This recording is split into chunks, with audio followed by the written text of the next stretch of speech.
Ryan Buckley with this SportsCenter update. First on the Fan, a pair of NBA playoff games tonight on the hardwood. The Celtics host the Knicks in Game 1 of the Eastern Conference semis. They'll tip it off on TNT at 4. Boston is favored by 9.5. Then at 6:30, also on TNT, the Thunder host the Nuggets for Game 1 of the Western Conference semis. OKC, a 10.5-point favorite in that one.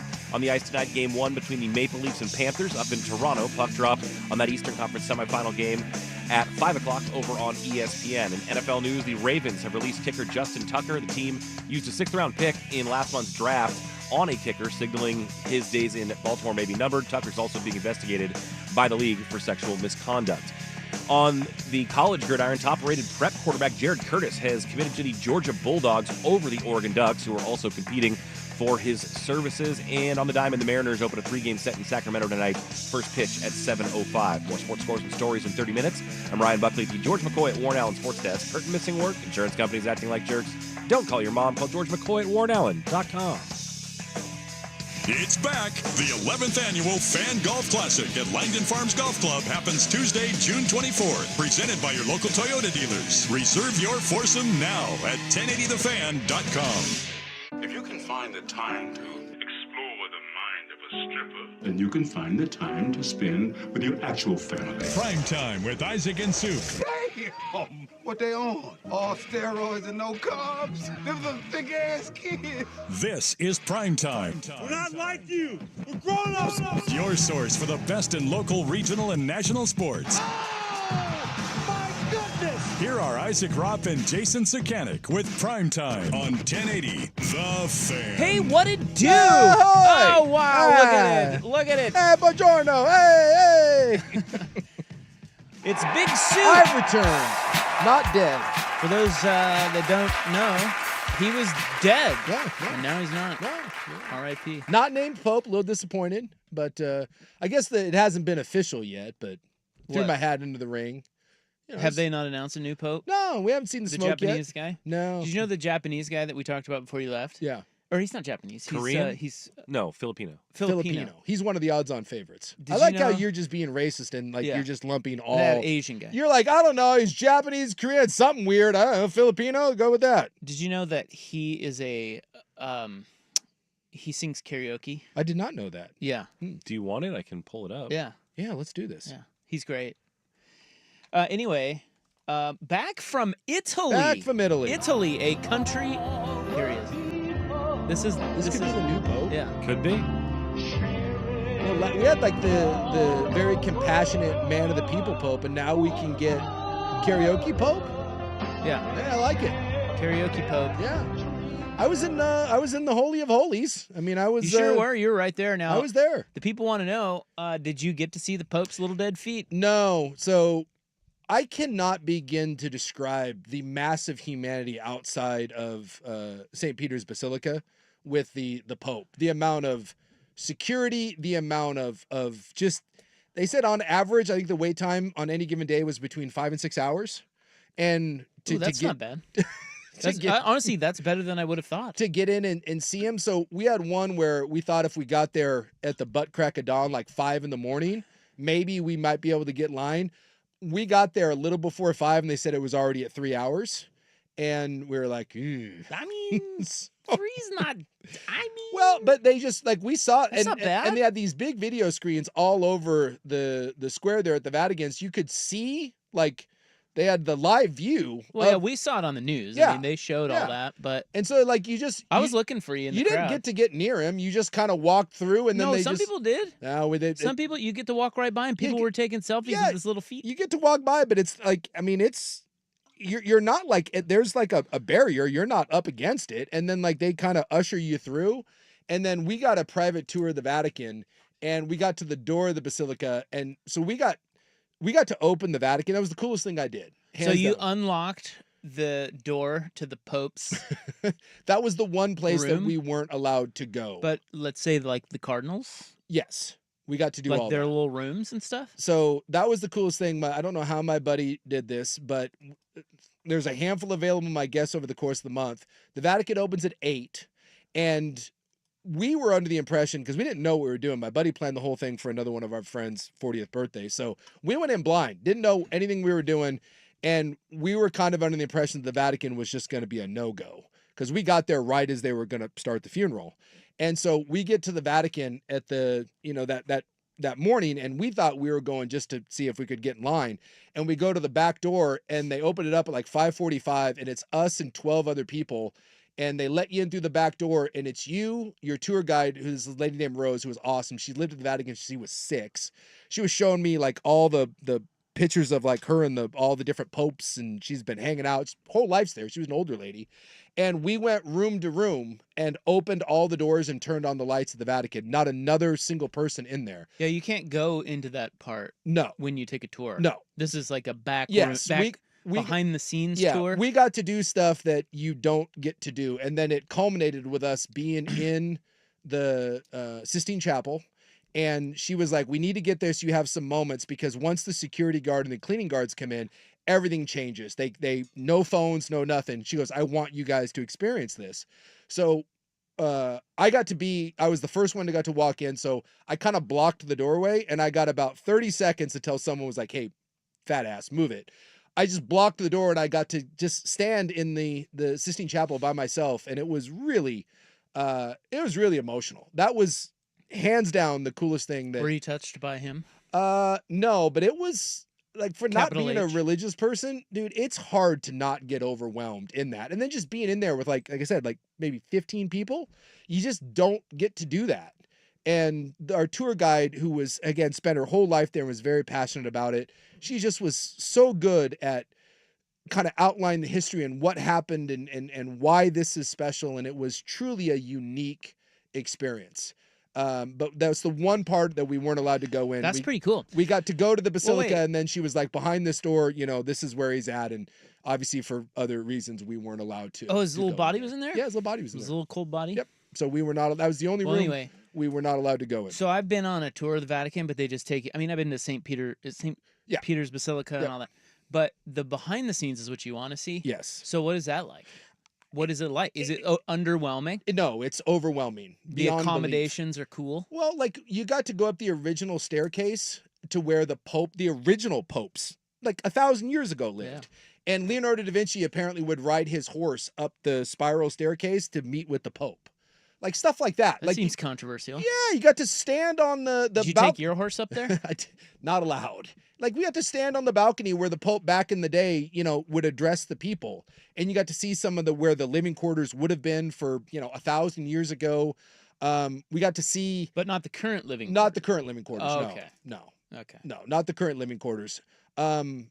Like some of the stuff we got to see a piece of the original cross. Yeah, I guess that'd be weird if you unlock the door to some cardinal's room and he's standing there naked. But we got to see a piece of the original cross. And by the way, there's so much stuff in there. Like it kind of, and you're kind of hurrying because while it's a tour, you are opening all the doors for the public. So you're kind of moving. Yeah. You're like, oh my gosh. And like, they're kind of brushing through and like, oh, there's a piece of the original cross. You're like, wait, come again? Huh? Like, can I? They're like, well, take a look. And then it's like, hey, we got to move on to the next thing. And like, they've got, I know you're not like John the Baptist, who is Jesus's brother. They've got the robe that he was wearing when he baptized Jesus.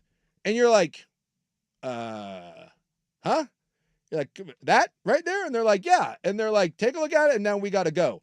Like stuff like that to me was like, oh my God, that's there. And they're like, yeah, it's there. There's a bunch of this stuff. Like, hey, come on, we gotta go. We gotta go. And so that was a very overwhelming experience. I can imagine if you were a Catholic, I can see why that is. I mean, for me being a godless heathen, I cried a couple times in there. Oh. Just like, and when you're standing in that chapel, you realize that more decisions that have affected the outcome of like world events have probably happened in that room than any other room, maybe in history. Like that, it's overwhelming. It's overwhelming to be in that place. And like, after they booted us out of the chapel, it was 8:00, and then they were like, you can go off on your own, but our tour ended. And then the Vatican opened, and within 10 minutes, there's 10,000 people in that place, and it instantly just becomes an S show. And we're like, yeah, let's get out of here. So to get to spend that 2+ hours in that building by yourself, I'll never forget it. It's hands down. That's super cool. Maybe it's one of, if not the coolest thing that I've ever gotten to do. Yeah. Well, I mean, the Vatican was busy on just a regular day. Yeah. Much less when the Pope dies. Yeah. And everyone comes to town and cries and. Yeah. It's just a massive humanity. Yeah. Well, So- I would imagine. But yeah, we got to do a couple of those All right. kind of unique individual things that my friend had planned out for us, which were really, really cool. That being nothing will top that. We did a lot of cool stuff, but nothing will top the opening the Vatican. That's an all-timer. Well, there's a couple things we need to tell you. Yeah, stuff happened. Yep. True story. Two main things. One, Dusty Fanman Hera is our new leader. Did you see that? I leave for like a week and a half, and How about that? Now I got Fan Man, and he's writing corporate emails, and apparently he's all power hungry. And Yeah, let me read the email. I got to read this for you guys because we were disgusted with Dusty. Yeah. Well, we announced this. He failed to announce it on his show, and I totally understand why because this happened on Friday. Yeah. He said, well, what am I going to do? Just say, hey, guess what I'm doing? Like I get that. You don't want to like announce your. And then Danny was waiting for Dusty to say something. So they went their whole show and they never said anything. So we had him in here at 3 o'clock, and we announced him as the new head cheese at the fan, the brand manager. And Buck and I were lamenting the fact that he's already getting the, oh, congrats, Dusty. Everybody. Welcome to the team. And then corporate people are chiming in and, Yeah. And Dusty has responded to that email. Mhm. And it's look, he's not off to a good start, okay? No, it's a little. He says, thank you, everyone. I'm excited for the opportunity and continuing to build onto the great stations Jeff Austin left with us. For God's Looking sakes. forward to working with you all. Dusty. We've already. Yeah. By the way, everyone was then Terrible. Everyone was patting each other on the back Oh, and sending yeah. me emails. My email. By the way, typos abound in Yeah. there. I was- Ending a sentence with prepositions. You're going to be a leader. You got to be. He's dressing terrible. I came in It's today, not off to a good He's start. wearing Jordan sneakers and like a Southern Oregon t-shirt. I was like, this is BS. I want some pleated slacks. I want a level of sophistication that Jeff Austin could appreciate. He needs to raid Swag's wardrobe immediately. I responded with the emails. I thought we could have done better. Just saying. Well, we probably could have, but It's, it's good to keep it in house. low-hanging fruit, if you will. It's like, give it to that guy. Yep. It's like when they hire the interim coach. You're like, I don't know, give it. The players seem to like him. Give it to him. So he starts on Monday. Yeah. So Dusty is our Mitch Johnson, Yeah. right? That's If right. if Jeff Baton Rouge is Popovich, He's literally El Jefe, yeah. Oh yeah, and he's gone. yeah, he's gone. It's fake. There he is, right there. Oh no. Again, like, wearing that's Yeah, it's Popovich. yeah, not Jeff Austin. But he kind of looks like Austin a little bit. I could see that. Like he's wearing a tracksuit. Well, I tell you, Pop looks terrible. Well, I mean, for God's sakes, he almost died. It's Like, not going well. No, well, for that's Pop. why he's not coaching anymore. So That's why he's doing bits It's on his just- T-shirts now. It's just alarming. I Like, just all I know is I leave. The Hot 5 at 5 apparently is gone. Yeah. Dusty's in charge. yeah, we killed that. Holy hell! My God, I Yeah. can't leave for any period of time, and Do I you come have- back and. Do you have any sort of reservations about killing the Hot 5 at 5? I have Was that deep- your I favorite have segment? deep-seated emotional. It was very traumatic for me. I was, Is it like being in the Sistine Chapel? Should we, Yes. should we give you a few minutes? same sort of thing. Yes, they're Okay, well, it's dead. Oh. And I would like to announce to you that our producer, our beloved Mhm. Ryan Buckley over there, is now a Sprint Tri-Clydesdale. I don't even know what that means, but sounds pretty cool. I mean, this Well, is not yet, but no, you I are. will. Am I? Well, I mean, you are Sprint Tri-Clydesdale. Working towards. So he's going to be running he's going to be competing in a sprint triathlon. Yeah. I'm very. It's kind of a bastardized confused. triathlon. It's a triathlon for Don't people you who go poo-pooing this? Can Well, you look, swim? it's a Yeah, of course you can. I mean, you have to swim to be able to do a Well, triathlon. that's where this all started. I started lap swimming like 6 or 8 months ago, Okay. and then I was like, well, the bike I could probably handle, and I hate running, but I could figure that out. So maybe I could do this thing. So, So here we are. sprint tri is like a faster it's a one. short It's a triathlon. shorter one. It's for people who And don't want to do the beginners. real thing. What or are the can't. what are the distance? Is this like when I'm planning on putting on a 1K fun run one of these days to support like I don't know Ooh, something 1K. a 1K fun run? It's Is that half a mile? What 1K would that be? is 2/3 of a mile, Yeah. roughly. It's gonna be. We got a buddy of ours who's in the military. He's a larger gentleman. Well, he's now out He's of a the military. Clydesdale. And he's got fallen arches, and we like to make fun of him because he's a big fat guy with fallen arches. So we want to do the 1K fun run, Fallen Heroes, Fallen Arches. Ooh, I like it. where we get together and we support veteran foot health. It seems like one of those. Like, are you jogging like 8 feet and then swimming like a lap? What is A little bit more than that. It's an 800-meter swim, which is about half a mile. Okay. And it's a 12-mile bike, and it's a 5K run. So 3.3 miles. So they call it a miles. sprint try, and I want you to know, Yeah. this is the best part. Okay. He is in the Clydesdale division. That's right. Is that 220 heavies? plus, baby. That's for the heavies. That's for the hefty Huskies. boys. I got my So own they division call and him everything. so he's our new sprint try Clydesdale. I like it. Yeah. You can be shopping in the Husky Thank Teen section, are you, for That's a right. Speedo? We've already had a listener who's also fellow Clydesdale offer to let me borrow their wetsuit. So, Wow. This You is- missed a lot. I did miss a lot. God, every time I leave, come back and everything's changed. Yep. Well, nice to have you back. It's good to be back. Welcome back from Europa. Yes. Headlines? Headlines. Yeah. What do you mean? We're gonna do some headlines. Oh, headlines next. Yeah, I think headlines. that's what we're I gonna like do. headlines. That's kind of the new. It's my way of saying we're not gonna totally kill the Hot 5 at 5. Yeah. But I think it's going to usher us into the show nicely at 3:15 to A do new headlines. format. Scandals and animals. I like it. Let's go. Well, that way we don't have to talk about every dumb thing that's Yeah. in the news, but we can talk about the things that are interesting to us. So Let's do it. that's what we're going to do. Let's do it. Start the show next on The Fan. The Fan.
The Fan. Hello. Hello. Big Souk is back, guys. Back on his own show here on The Fan. Which is now suddenly changed. I got a Clydesdale behind the glass. And Yep. Our former intern is now our boss. I know. Can you Cats and believe dogs that? living together. Mass hysteria. Our producers go on to really big things. Now there's like a vacuum because Dusty's going to be leaving his show. And so then everyone's going to be backbiting each other to try to get that job. Yeah, what if Buck gets that job? I'm guessing Buck's throwing his hat in the ring. I don't know. All hell's breaking loose, man. God. Mm-hmm. So Lynch went on to the Blazers from our show. Yeah. Travis Demers. Travis Demers is now the Blazers. Well, he kind of took a roundabout Well, but still. sort of way, but he was here. but he wasn't our producer, was he? No, but he was our update guy and stuff, and he was a fill-in host for us. Chad the Body Doing started over here on the Fan, and Yeah. yeah. Swigard is now He's the voice.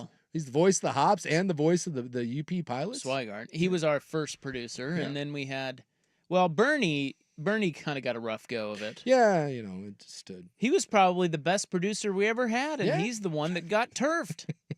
Unbelievable. no one else has been fired. They fired him in like 8 months. Yeah, he got laid off. You know, it was a weird time. It was a after weird time. 9/11, Yeah, and there it was a lot long going time on, ago. and a long time ago. And look, we can't talk about that. He was great. Rest in peace, Bernie. I heard he Yeah. got married though. I think he's married. I think he's back east. In Cleveland, maybe. I'm not sure if he stayed in radio. And then we had, am I missing anybody? We had Lynch. We've had long Swag time. a couple times. Swag, We had Dusty. Dusty's now the head of the Bernie. Fan. Yeah. And Stuff we got happens. Buckley. Yeah. The Now Sprint Tri-Clyde. Buckley's going to go on to fame and fortune being a Sprint Clydesdale. I like that Sprint Tri-Clyde. I like that they call it Clydesdale. Yeah, 220 Again, plus. It's like when you call the fat section the husky section. I like that But it's way cooler than Husky Boys. I like that they Like found new and Clydesdale. creative ways to call people fat. I think that's Yeah. a great term for Husky. Yeah, the The Clydesdale. Clydesdales. Yeah. Yeah. Because it's kind of baller, but also it's like, okay, Yeah, we you're know still what- a big ass. Yeah, know- we get it. We know what you're doing. It's better than being the elephant division, the manatee, you know, of all the big animals you could be.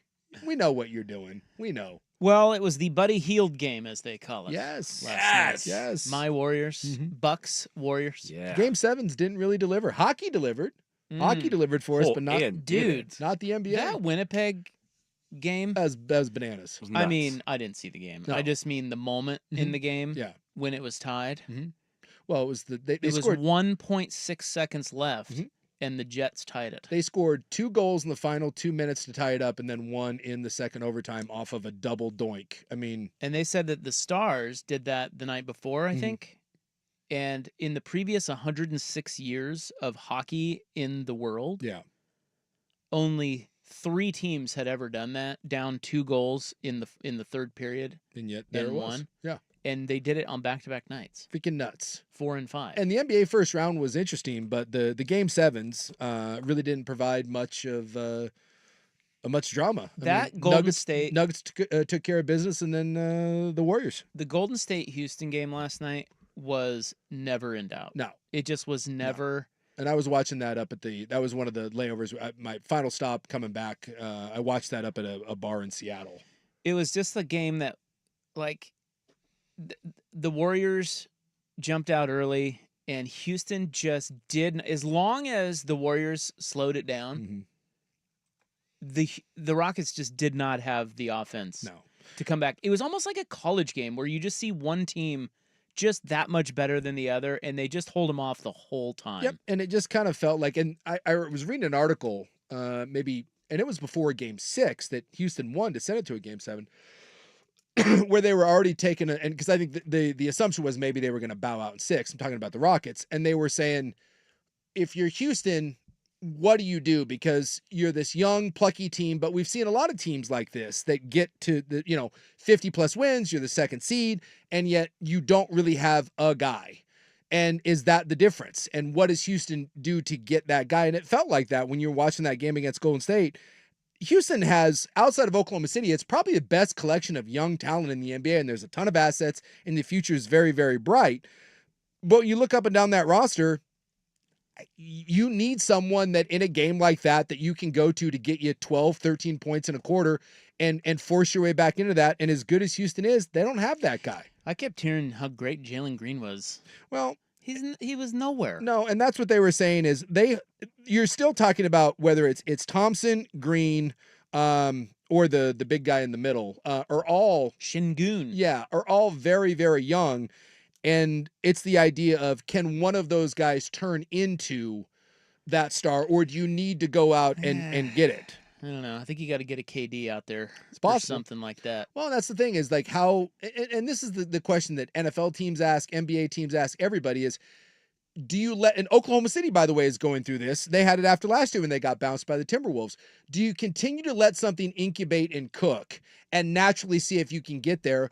Or do you try to speed up the process and shove your chips in the middle and try to put something together right now? Well, and there's no right or wrong answer, but whether it's like the NFL with the Houston Texans, the Commanders are having to go through it this offseason, and then with Houston and probably Oklahoma City, these are all questions. They're great questions to deal with. It's a great problem to have, but you are going to have to answer. The question is, do you have that guy that turns into it, or do you give up one of your young assets and some of your draft capital to go out and get someone? I mean, I just feel like I don't think it has to be like that extreme. I just think that you have to improve on your weaknesses, and they have glaring weaknesses. Yes. I mean, they can't shoot for anything. No.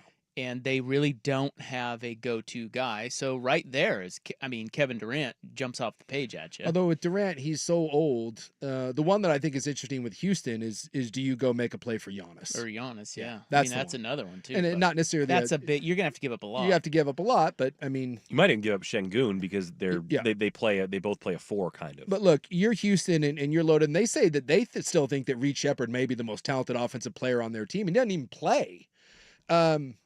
If you're Houston, I mean, this is the Blazer thing, right? Oh, we're not giving up young talent because young talent can develop into something. Dude, sometimes you just, and by the way, if your young talent goes somewhere else and turns into something, fine. But if you got an opportunity to go get an MVP that's won a title to be put around a really, really young, talented roster, okay. So if you give up Green and he goes on and turns out to be a great player, okay, whatever. You have an MVP that could be available on the market. I'm kind of the ilk of maybe you go get that guy. Durant, 37, 38 years old, maybe not so much, but I'd get Durant. I'd at obviously a reduced cost. Yeah, I think it's all about what you pay. Yeah.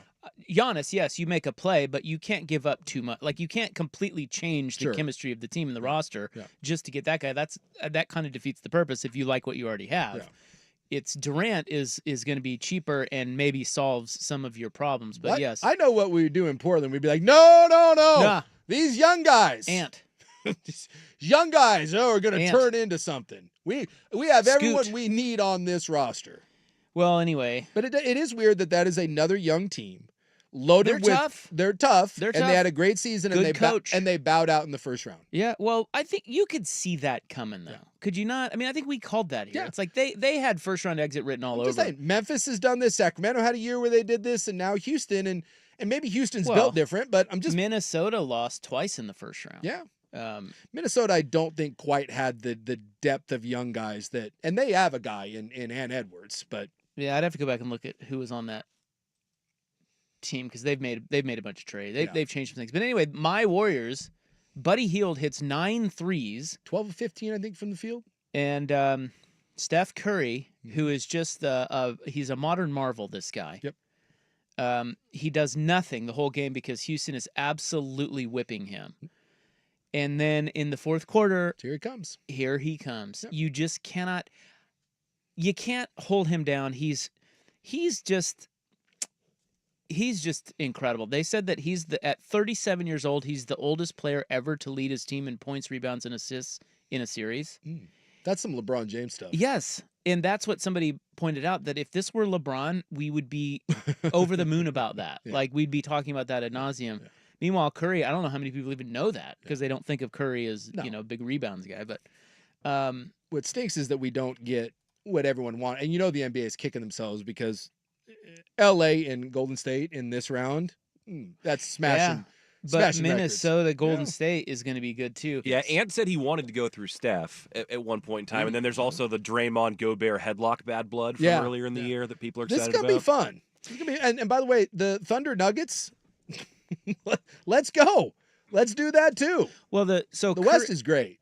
So Curry, there was another stat you shot at me, Buck. I think it was that he's like the 7th player to win 3 Game 7s on the road, and the others are all like Warriors and John Havlicek. Yeah, only 7 players have ever won 3 Game 7s on the road. Curry, Draymond, Jimmy Butler, who's done it with the Heat. Oh, that's right. Yeah. And then Kevon Looney, Warrior, Robert Horry, John Havlicek, Don Nelson. Yeah. That's Okay, the so list. not all, but I mean he did it again. And the thing about him that is like Houston did everything right on him, and yet he still managed to find a way. Like, I don't know how good a shape can you test how good a shape someone is in terms of like a quantifiable test? Yeah, you can do like max CO2 stuff. That dude, he's like another level. He's got to be the most in shape player. Well, he was at his best in the 4th last night, and he played 46 minutes. Yes, he's 37. He's he runs more than anybody because he's trying to get loose. They're throwing 2 guys. They're throwing everything at him, bumping him, hitting him, and he still manages when the game is on the line, and it really kind of wasn't. But they pulled within 3. Sure. He hits huge shot after huge shot. He's just amazing. He is quickly becoming one of those, if you're going all time and you have a 4th quarter where you need someone, the list of people that you're taking in front of Steph Curry is shrinking by the moment. God, no kidding. I mean, as great as LeBron is, and look, LeBron is unquestioned, right? Whether he's 1, 2, 3, LeBron is certainly an animal almost unto himself. But if you're talking about the 4th quarter, who I want the ball in his hands, it's not LeBron. I will take Steph. And that, like you said, that Minnesota, and we can get more into it later, but that Minnesota Golden State series is a great matchup because Golden State is kind of built like the team that the T-Wolves just exploited because no size. Yeah. But then the T-Wolves are kind of built like the team that Houston is. Yeah. Just a lot more firepower. If you're Minnesota and you shoot the way you did against the Lakers, careful. I mean, they had some wins against the Lakers where they shot 12% or whatever from the 3-point line. You do that against Golden State. Golden State can bury you real, real fast. All right. More headlines next. We've got, I got to brag about Buck's gambling account again. Let's do it. I mean, First round leaders, I hope. No, this is even better. This is even bigger. I'm not kidding. Wow. This is unbelievable, this guy. He is a Sprint Clydesdale. His account is so bloated. He's a Sprint Clydesdale. That Please. seems a little clunky to me. Can't I just go Sprint Clydesdale? No, because then no one knows what the hell you're talking Then it about. just sounds like Does anyone know what a You're Sprint just Clydesdale? You're just a Clydesdale who runs fast. Sprint Try. I don't. It's That's what the kids or a call it. Tri clunky to Clydesdale. me. You could say Try Clyde. Yeah, Tri-Clyde. Yeah, the other one just seems clunky. Tri-Clyde. Anyway, we'll get to the Kentucky Derby and some other cool stuff Speaking of Clydesdale, can we run a Clydesdale in that thing? coming up next. Here's Buck. Now, from the George McCoy at Warren Allen Sports Desk, a Sports Center update on 1080 The Fan.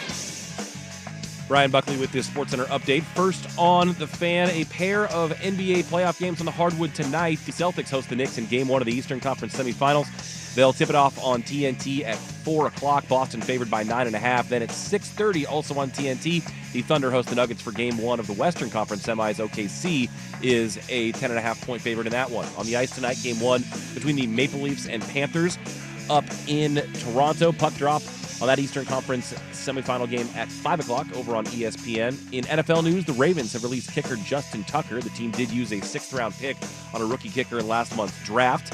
Tucker is also being investigated by the NFL for sexual misconduct. On the college gridiron, top-rated prep quarterback Jared Curtis has committed to the Georgia Bulldogs over the Oregon Ducks, who were competing for his services. And elsewhere in the Big Ten, Michigan head coach Sharon Moore will serve a 2-game suspension this season related to the Connor Stellian sign-stealing investigation.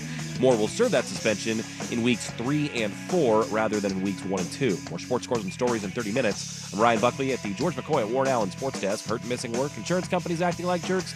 Don't call your mom. Call George McCoy at warrenallen.com. The home of Primetime with Isaac and Souk.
Back, we've got Souk back. We're excited about that.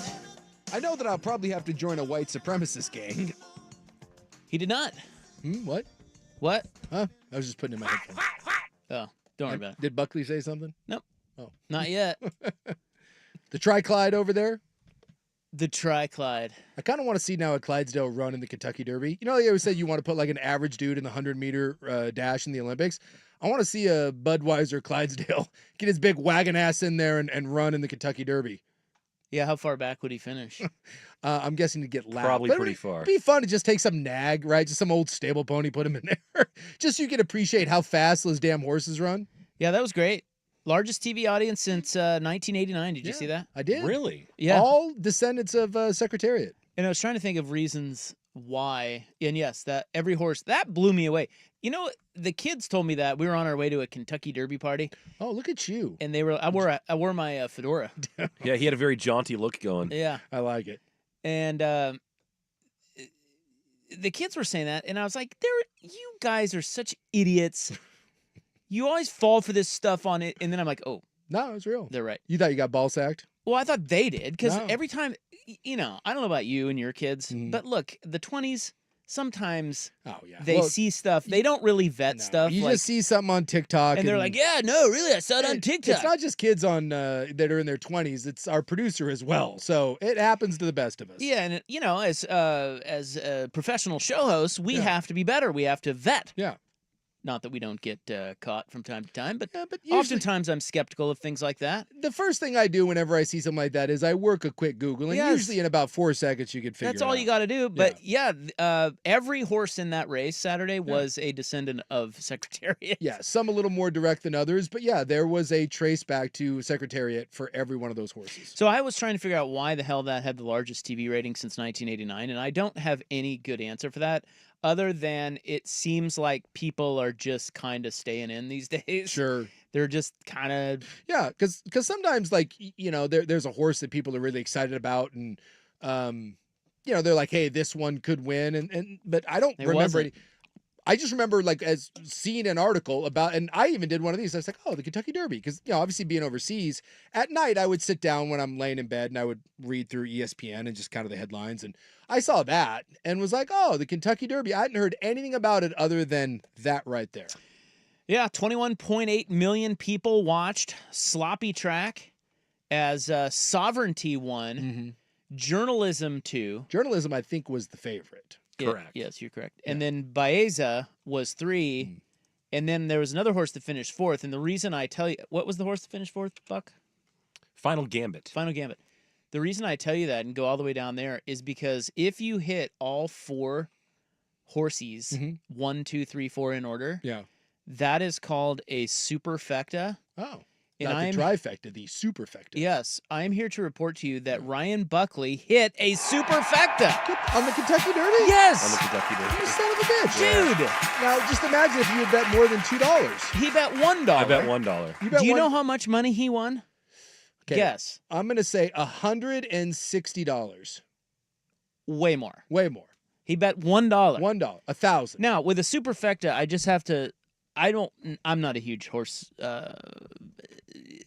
betting guy, but I saw your ticket. You shot me the screenshot of the ticket. So you pick a bunch of different horses in each spot. It's You can just pick one, but what people typically do is because it's such a long shot bet, you try to give yourself a handful of combinations that could hit. Yeah. If you like, let's say, a third of the field, like 8 of the horses maybe, you find ways to mix them up in the top 4 and then place a bunch of tiny bets on all of them because the odds are astronomical if they hit.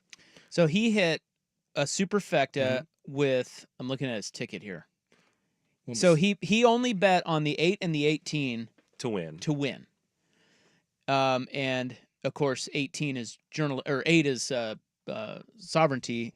18 is sovereignty, 8 is journalism. And then 18, 10, and 8. And 10 got scratched. 10 was Grande. So he only had 18 and 8 for 2. So he got 1, 2 right, just betting those 2. Yeah. Then he bet 3, 8, 10, 14, 18, 21 for 3, and then several more for 4. But he hit him. So he wins. Off a $1 bet. Off a $1 bet, he wins a grand total of $1,700. Hell yeah, Buckley. Biggest win of my life. That's the biggest win of your Biggest life. sports betting win of my life. Oh Yeah. my gosh. That's phenomenal. Coming from first-round leader guy, My goodness.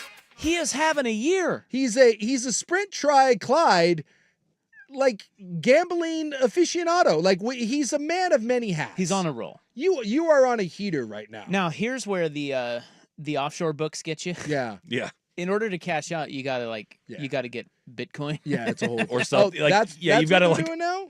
Well, no. You can still get cash out, but they make you wait longer, Yeah. way longer if you want the cash. My offshore account usually takes me about 2 to 2.5 weeks if I want to get my money. That's right. Okay. So no cash immediately available, which is fine. Well, But yeah, It's not fine. That's kind of bullshit. No, But okay. Look, dude, in what world are you gambling and then you're like, oh my God, I need that $1,700 right now? If that's I don't the case, need. No, I don't Well, need it. Right some now. people might, and DraftKings, you can take it out Yeah, right away. But draft, like, there's rules. That's what, like, it's easier and harder to bet offshore. How Correct. about that? That's that accurate. is right. You And can bet on more things Yes. offshore. Well, and I live in the state of Washington, so it just Yeah. almost all of my gambling, unless I'm at A is done offshore. And there have been plenty of times where I'm like, sure, I'll just take profits and put it into Bitcoin, and that'll be fine. But that's not what I want to do this time. So I'll wait a couple Dude, weeks to his get it out. account is so bloated. Yeah, someone's saying how Know much about how much you wishing you would have bet 20 on that. Yeah. yeah. We just were a talking about sawbuck, that in the just kitchen. a tenner. So if just you a 10 bet on that, if he bets $100 on that, yeah, am I right that that's $170,000? I believe I think that's correct.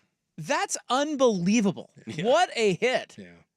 And they when they show the payouts on the screen of like exacta, trifecta, superfecta, they're all just like dollar bets, or maybe it's a $2 Yeah. for the exacta. So it's typically really tiny bets that people do this with. But Yeah, because it's like doing a 14-team parlay. It's Right. like, Right. if you're betting more than a few shekels on that. It's, so I had 36 different combinations that could have hit, and so it was 36 $1 bets. dude, righteous bucks, man. That's awesome.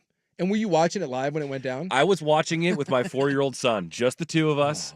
It was surreal and awesome because I got him all hyped for it. He's 4, so numbers, colors, and animals all rule. So he's going through the numbers and he's looking at the silks and all that, and he's wondering their names. And then they start going, and he's like, "Run fast, horsies, run fast!" And I'm like, "Yeah, horsies, run fast. This could be something here." But only And, 4 of them, not Only all 4, of them. Yeah, only 4 of Now them. you have to explain to him, no, we don't want that horse to run fast. We need this horse to run fast. He knew but some not of the ones faster that we than that one. liked, so that was fun. Well, the Kentucky Derby was it was good. Good Yeah. little race. And someone's saying Good maybe race. the why record numbers, it might just be this. The access now to Sure. online gambling, and like with Oh, all the there you different go. states, it might just be that. Yeah. Like, And you can you don't have to have cable to watch the Derby. yeah, it's just Like on, they said, with a bunch of different streaming platforms Yeah. and everything. That Yeah. accessibility to so it is also accessibility, helpful. and then you throw the gambling aspect into it, and then all of a sudden you got 21 million people. Basically, gambling. If you can gamble on something and it's easy to watch, we're watching. I think that's where we're at in the country now. Well, what is Buckley going to hit next? I don't know. Do we have to just start jumping on the Buckley wagon? Oh, I don't know about that. I just Yeah, I wouldn't recommend. It's going to come Some of crashing those to a long halt shot- at some Rob point in time. immediately like, well, I mean, some of those long shot bets, they're not for me. Yeah. But he has hit. Yeah. I mean, it's incredible how many he's hit this year. It's He's hit been like a spring 6 that of I them. hope never ends. I mean, Right? basically from the Super Bowl till now has been the hottest sports betting run I've had. Look at the guy. You should start a show, Yeah. gambling show. doesn't I Sprague think there are a have- lot of those. Sprague has one of those. Yeah, No, I think Sprague's- everybody has. Shouldn't one you of them. do that now, Buckley, since you're actually winning? I I do don't love, know. by the way, no offense to anyone, but it stuns me. There's shouldn't you have to be good at something in order to have a show on it?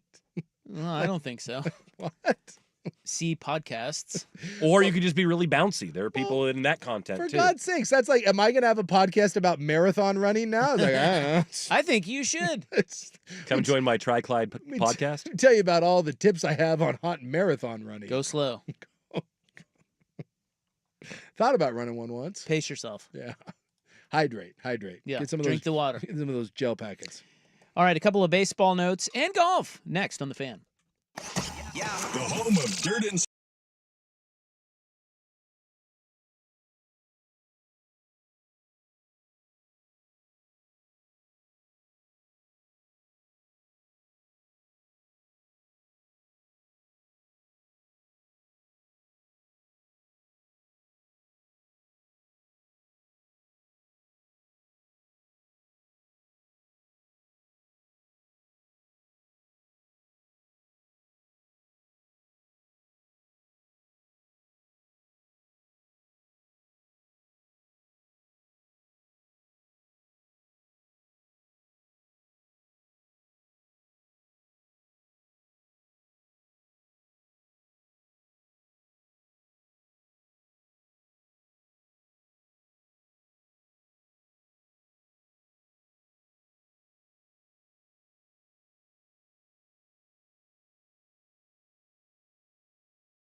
Time with Isaac and Souk on 1080 The Fan. All right, coming up next, we will tell you who Jared Curtis is and who Jared Curtis chose. Even though we know that he won't be on that team for very long. He's a hot name. I'm convinced that college football. If you're a 5-star quarterback, it matters not where you sign because you won't be there in a year. So that is coming up next. Yeah. I wanted to tell you a couple of baseball items before we get to the end of the hour here. My red hot Seattle Mariners. Yeah, your Mariners have looked really good since you were away. You should have stayed away. 8 or 9 series in a row now? I think 8. Yeah. They're awesome. I don't have to worry about it because in reality, my Mets are in first place. So we did lose 2 in a row to the Cardinals. Did you see that your Mets have now lost the 34th game of the season for the 16th straight year? I saw that. I wish I knew that. I would have bet it if I knew that. That's an amazing trend. That is a Buckley bet. That is so it's an auto bet. So the 34th game, as in the Mets' 34th game, they have lost that game because they lost 16 straight years. They have lost that particular game. And so I'm assuming that was one of the losses to the Cardinals. Yeah. It was By the one way, of the both of those were 1-run losses. Yeah. So, I watched it. Those were pretty good games. Yeah, they were. I was actually watching them yesterday. Hey, let's go Mets go. The Mets look pretty good, man. Yes. You should feel pretty good about what they got going on. The Winker's on the IL with an oblique strain. Well, anyway. Yeah, the Mets there's are good. that. And then I wanted to tell you that Aaron Judge, somebody put this out on social media. This is freaking unbelievable. I think I saw this. Aaron Judge, in his last 162 games, Yes. is batting .366 with 63 home runs and 159 RBI. Yeah. Aaron Judge is on a bit of a heater right now. Dude. Where's the testing? And is he using the torpedo? No. I believe he's not a torpedo I think he's guy. not a torpedo He said he didn't guy. need to. Yeah. And he doesn't. And why would you with He's those like, numbers? I'm doing pretty good. Yeah. I'm doing fine. Listen, we don't have to discuss this. And I think he's hitting 400 right now, isn't he? For too long. He was. I don't think he is anymore. I don't know. Maybe I thought is. I saw this like a day or two ago that he was hitting like 403, but take a look. I could be wrong. Yeah, he's off to a start that's an all-timer. Yeah, he's hitting 423. God. We talked about this while you were gone, and like I said, we don't have to belabor this. Yeah. But it is worth noting, because the Wall Street Journal did an article on this, some of the numbers. He stacks up with all the great Yankees. Yes. He does. Yeah. Babe Ruth, Yep. Roger Maris, Yep. DiMaggio, freaking Mantle, all of them. Yeah. Dude, Judge is descending into that conversation as the greatest Yankee of all time. Dare I say, and he won't get it because you got to win the titles, right? Like every one of the great Yankees has multiple titles, but Aaron Judge, what he's doing in his career, Pujols had this a little bit too. I think it's hard sometimes to put in context, like the start to careers when I don't know, like Judge is a big deal. He plays in New York, but I think he's underappreciated. I really do. I don't think we give Aaron Judge enough credit. It's just strange because he might be the first Yankee in the history of baseball to not just be rammed down our throats every 2 seconds. Is it just the shadow of Jeter, do we think? Like the fact that he was the guy for so long and they didn't pass the torch immediately to someone else? Know. Like he is so good. And normally you get someone in New York that's half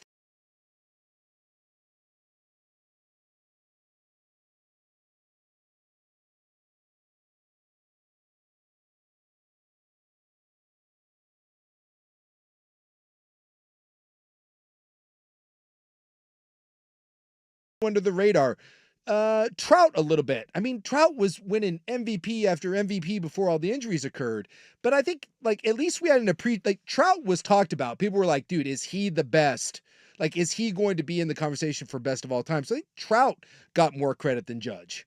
And outside of the home run, the real home run chase, take away the steroid stuff, I don't ever think we've talked about Aaron Judge the way we have some of those other players. He just kind of falls under the radar. Well, which I wonder if amazing because he's in New York. I wonder if what hurt him was he's had kind of a weird career arc. Like Pujols popped onto the scene and was just awesome for 10 straight years. 10 straight years. Judge had 3 or 4 years where he didn't do a whole hell of a lot. He had the 1 year. So when he was 25, that was his second year. Mm-hmm. He hit 52 home runs and was second. He was rookie of the year and he was second in the MVP voting. Yeah. The next 4 seasons, Not that great.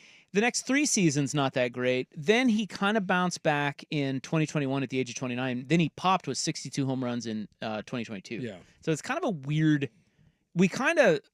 I think, for the longest time he was kind of disappointing. Yeah. And then he kind of resurrected. So maybe that has something to do with it. Yeah, I'm looking at it. So he's got 2 MVPs, right? Yeah, but those all since the age of 30. Yeah, since the age of 30.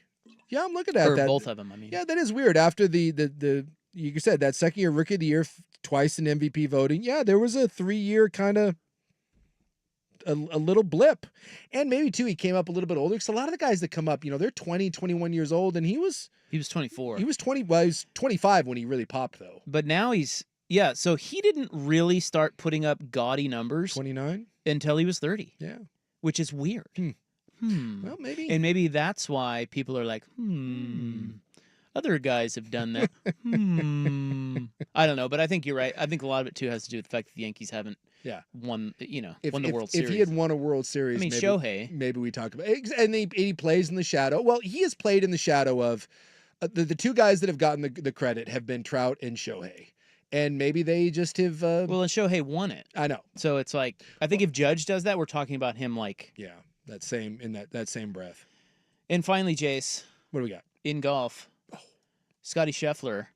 Yeah, PGA Tour tied the record, right? Tied the record. He tied the lowest 72-hole score in PGA Tour history this weekend, going only 31 under at the old Byron Nelson. Yeah, tied. You saw him duff that chip there, He might have had a chance. Yeah, and he missed he duffed a chip on 17, or he just didn't get it up there, and it can't roll all the way back to his feet. Yeah. And then on 18, he missed. I mean, he had like a 10-footer. Just goes to show you, no matter how good your round is, you always end up with I could have done better. Anyway, I only bring this up to point out, because no one cares about the CJ Cup. No, I don't. I only bring this up to point out Rory McIlroy is back. Do you remember? You may remember he won the Masters. I do remember something about that. Yeah. So this the PGA Championship is not this weekend, but the weekend after. Mm-hmm. It's at Quail Hollow in North Carolina, and Rory is awesome on that course. And now Scheffler has won, and because Scheffler hadn't won all year until this, and Bryson DeChambeau won the Live event. It is shaping up to be one hell of a PGA Championship with those 3 stars all coming off wins. Because we did say that at the Masters, we've never seen Rory and Scheffler go toe to toe. Well, they've been in the same tournament a lot, but we've never really seen it come down the stretch like we always wanted Tiger and Phil. Yeah, it just just doesn't happen quite that way all that much. So maybe now we get a 3-way. We get a menage a trois of the doucher, Scheffler, the criminal, and the hero that is Rory McIlroy. What do you think about that? I would watch that, yes. Because I've said many a times, to take nothing away from the PGA, it's the Australian Open of golf. Yeah. It's the and which is why they moved it from the end of the year up.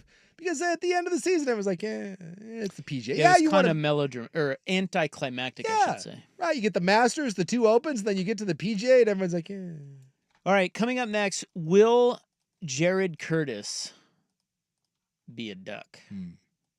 We know the answer. That's next on The Fan. Yeah, let's do that. A Cavs loss presents an opportunity. I'm Joe Ostrowski here to help you beat the books with the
an Odyssey sports station. Now, from the George McCoy at Warren Allen Sports Desk, a Sports Center update on 1080 The Fan. Ryan Buckley with this Sports Center update. First on The Fan, a pair of NBA playoff games tonight. The Celtics hosting the Knicks in Game 1 of the Eastern Conference semis. They'll tip it off in just a matter of moments over on TNT. Boston favored by 9.5. Then at 6:30, also on TNT, the Thunder host the Nuggets for Game 1 of the Western Conference semifinals. OKC is a 10.5-point favorite in that one. On the ice tonight, we get Game 1 between the Maple Leafs and Panthers up in Toronto. Puck drops on that Eastern Conference semis game at 5 over on ESPN. In the NFL, the Ravens have released kicker Justin Tucker. The team used a 6th-round pick on a rookie kicker in last month's draft. Tucker's also being investigated by the NFL for sexual misconduct. On the college gridiron, top-rated prep quarterback Jared Curtis has committed to the Georgia Bulldogs over the Oregon Ducks, who are also competing for his services. And elsewhere in the Big Ten, Michigan head coach Sharon Moore will serve a 2-game suspension this season related to the Connor Stallion sign-stealing investigation. Moore will serve that suspension in weeks 3 and 4. The Mariners open up a 3-game set in Sacramento tonight against the Athletics. Bryce Miller gets the ball for the M's. Luis Severino toes the rubber for the A's. First pitch at 7:05. More sports scores and stories in 30 minutes. I'm Ryan Buckley at the George McCoy at Warren Allen Sports Desk. Hurt and missing work? Insurance companies acting like jerks? Don't call your mom. Call George McCoy at warrenallen.com. More, please. Golf in the Northwest with Jason Swigart is back. Saturdays at 8 a.m. before the Sinner and the Saint on Portland's sports leader, 1080 The Fan. What's the most resilient parasite? Primetime with Isaac and Souk. Can build cities, can transform the world, and rewrite all the rules. That's what I'll be doing every single night. Which is why... No! I have to steal it. What are you talking about, Willis? This is Primetime with Isaac and Souk. It's going to work. It's passable, okay? This isn't terrible. The best in local, regional, and national sports. With no hidden agenda. Primetime with Isaac and Souk on 1080 The Fan. All right. Welcome back. Good Monday. Beautiful day. 76 degrees. All week, man. I turned on the sprinklers for the first time today. Nice. The lawn was getting a little, brown. Yeah. You see the neglect when you come home after a week and a half away. Yeah. You look at your house and go, ooh. Yeah. I do some weeding today, blew some bark dust, turned on the sprinklers. Yeah, it's in the lawn maintenance phase. What was the weather like in Italy? It was really nice. It was very humid, and it was in the 70s, and it never got cold, even at night. Like maybe 65, but very humid. So a lot of big guy sweat, a lot of sprint try Clyde sweat going on in Italy. Very nice. Well, I don't want to brag, but I'm gonna brag. Go for it. We've had freaking phenomenal weather since you left. Well, my lawn could tell. When I got home, I was like, "Wow, what happened?" Yeah, 2 weeks I went from a lush green to it was. It feels like summer. Dare I say, St. Andrews-esque brown? I didn't like it. It feels like summer around here. It's weird. You just keep waiting for like a hurricane to blow through at some point here. You know when they say like the whole is that, like you let it go brown, don't waste the water. I don't like that. Well, you know what Sam Elliott says? What'd he say? He says, keep it green. Because it prevents wildfires. Yes. I don't like... Or it helps. I mean, it doesn't... The brown lawn you know what I mean. bothers me. It jams me up. I don't know why. I don't like it. Only you can prevent wildfires. Yeah, my yard's not catching on... Well, it might catch on fire right now, but normally, I like to green that thing up a little bit. So, we had big college football news today. Did we? Yeah. We did. So we had the big announcement. Yeah, big announcement. Well, you know me. I have stated for the record that if I were a college program, because now college programs are having to operate like the NFL. It's a budget, right? And everyone talks about it. You have a general manager and you budget for each position. I would not pay for a 5-star quarterback. Wouldn't do it. It's too much money, and the investment just very rarely pays off. And you look at college playoff teams, they very rarely do you actually have a quarterback that's a high-ranking guy that you brought through your program. It's transfer dominated. I do not get the idea of spending $4 million on a kid, and more than likely he's going to end up somewhere else in a year or two. I don't get it. I mean, just stupid. Well, Georgia would disagree with you. Well, because Jared Curtis, the number 1 quarterback in the class of 2026 today, chose Georgia over Oregon. Which means he will be an Oregon quarterback in 2 years. By the way, I looked this up, and I get it. He's loves him, and he's the end all to be all. But I looked up the number one quarterback, and by the way, this isn't always a consensus, right? Like Drew Aller at one point by some was considered the number one quarterback, and no offense to Drew Aller, but this is the best of my knowledge. This is from 33rd Team. They took what they believe to be the consensus number one quarterback for the last 25 years. And in today's world, let's say you're paying that kid somewhere between $3 and $4 million a year to come to your school. 2000, Brock Berlin. I remember him. Yeah. Brock Berlin. He wasn't any good, was he? No. 2021, Brody Croyle, Alabama. He was all right. They won. I mean, that's Alabama. Yeah. He wasn't any good. Here's one that Vince Young. Didn't seem good. Okay. Yeah. You pay him. So we got one. I'm sure they did. Kyle Wright. Yeah. And by the way, they were paying him. Absolutely. Kyle Wright, Miami. Don't even remember that guy. Mark Sanchez, USC. Okay. It was solid. Worth it. Yeah. That's worth it. Here's one. Matthew Stafford. Yes. Oh, yeah. Yeah. Wow. Jimmy Clausen, Notre Dame. Oh, God. No. Matt Barkley, USC. No. Philip Sims, Alabama. No. Jeff Driscoll, Florida. No. Jameis Winston. Yes. Heisman Trophy, National Championship. Max Brown, USC. No. Kyle Allen, Texas A&M. No. Josh Rosen. No. Ugh. David Mills, Stanford. No. Shea Patterson, Ole Miss. No. Trevor Lawrence. Yes. Spencer Rattler. No. Oof. Bryce Young, Alabama. Yes. Quinn Ewers, Ohio State. Nope. No. And I mean, Ohio State paid that kid, and he left a year later, and he went to Texas, and he was okay.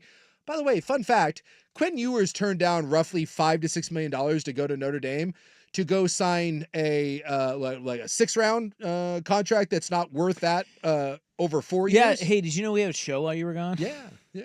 That was discussed. No, he signed a 4-year deal in the NFL that will pay him $4.4 million. Or it's like 4.8 or something. Yeah, he could have gotten probably 5 and 6 to. He could have gotten at least $3 million for 1 year, or $4 million for 1 year of college football. Yeah, and then Cade Klubnik at Clemson. You could say he's pretty good. It's pretty good. And then Arch Manning, who hasn't started. I mean, so you're looking at how many did you just read off there? 25. Yeah, I think maybe 3 or 4. So you're looking at 10%, 15% hit rate. And by the way, now with the transfer portal, I'm telling you, you can go back. Who is Dante Moore, by the way, that could be the Duck quarterback. We don't know that for certain, but transfer kid. Who was the kid that was going to go to Florida, ended up at Miami? Rashada. Yeah, Rashada. He's somewhere else again. No, do you see where he is now? He transferred out of, where's he at now? So he went from Florida to ASU. Well, he went from Miami to Florida to ASU to Georgia. And now he's somewhere else. Do you know where? No, I saw I'm about to blow your mind. He put it in the window again. BYU. No. Worse. No offense. Hey, we're actually on the come up, man. Yeah. We got money to spend. No, this is way worse. Yeah. Jaden Rashada is now. Just the other day, Yeah. I saw this, and he signed at. I like to do this. Suspense. Somewhere not good. It's good for radio. Southwest Louisiana. Sacramento State. Oh, see? Yeah. Not even kidding. The Malachi Nelson, the USC kid, left at Boise, and then he went to like UNLV. Like, I'm telling you, if you're one of these schools and you're paying this kid, you're paying these 5-star kids $4 or $5 million to come be your quarterback. I just do not think that they're from a statistical standpoint and just like probability. I swear there is not a worse investment in all of sports than paying a high school kid this amount of money. Who is the Nico Amamalea or Iamaleava? Yeah, that Nico. That guy. Nico L. They rolled out the carpet for him at Tennessee, and they got like below average SEC quarterback play, and then the drama of that kid and that whole scenario, and now he's at UCLA. It's just not worth it to pay the money for these 5-star quarterbacks. So it's you a want terrible them on their investment. You want them on their second deals, Yes, or third deals, yes. I would go. I tell you, I would budget my money and spend maybe $1 million, $700,000 on a good, solid 4-star kid that I really liked and I thought I could develop, and wouldn't put it in the portal. And then I would just sit there and try to grow and develop my room that way, and then try to pounce on one of these kids that decides to leave after a year, because 8,000 of them. It's just not worth it. So Curtis is from Nashville. Yeah. They are saying he has a very big arm, already a strong body. They say he's kind of ready to roll now. Big kid. That's what I said about Drew Aller. He's number one in the class of, or he's number one quarterback in the class of 2026, and he's the number 2 player in the entire class. And he had, he looked at Ohio State. There were some others, Auburn, but he ultimately took it down to Georgia and Oregon. And he announced just a little bit ago that he is going to go play for Kirby for a year until he doesn't win the job, and then. So according to you, that's a win. That's because a win. Now Oregon will get him in 2 years. Yes, he'll be a Duck. At the moment he puts in the portal, and he will, then we can all be like, hey, remember, Oregon was right there neck and neck with him, and then Oregon will scoop him up for $1 million as opposed to the 4 that he's going to get at Georgia. So you think $4 million?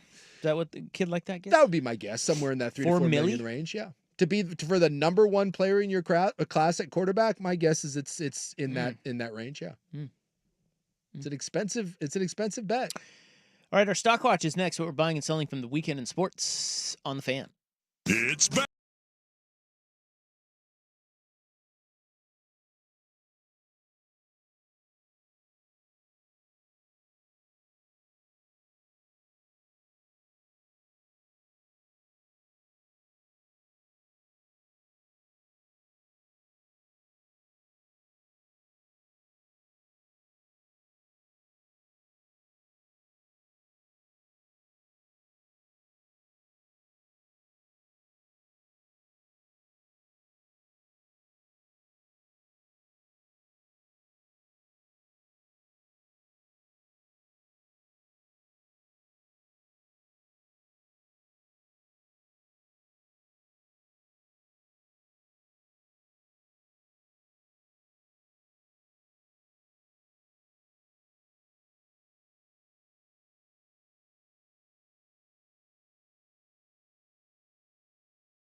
All right. He is top 53 west of the Mississippi in picking first-round leaders on the PGA Tour. It's unbelievable. He is a superfecta horse racing hitter. Clunky, but you get what I'm saying. I see where you're going with that. And he is a sprint tri-Clydesdale. Now, before we get into this hot stock watch, can I ask a question? Because I've been noodling with this whole... You're blown away by it, aren't you? Yeah, this Clydesdale thing. Yeah. Have you ever swam 800 meters? All the time. All the time? Yeah. Have you ridden a bike 13 miles? No. Well, I mean, I have, but not recently. And have you run a 5K? Yes, recently, a few times. Okay. Yeah. All right. So the only one I've been sending Rop my mapped updates. Yeah, he'll be fine. Okay. Do you have a bicycle? Yes. He's still. It's not my bicycle. I'll be borrowing a bicycle. Okay. Unless you have a bicycle you want to give me that's better. You can ride mine if you want. Well, I mean, I don't think anyone should trust me with your nice bike, but... Oh, you're like, what are you going to... I don't know. He's going to try to ride it in the water. Yeah, that's right. If you wanted a nice bike to ride in your... I think I have one that's gonna do the trick. It's got the little... not racing. It's got Pedals. the little handlebar it has setup. No, pedals it's on got the air handlebars, the better for... You don't need that for 13 miles. Okay, I don't think so either. They've already got them on there. He has. Hey, listen.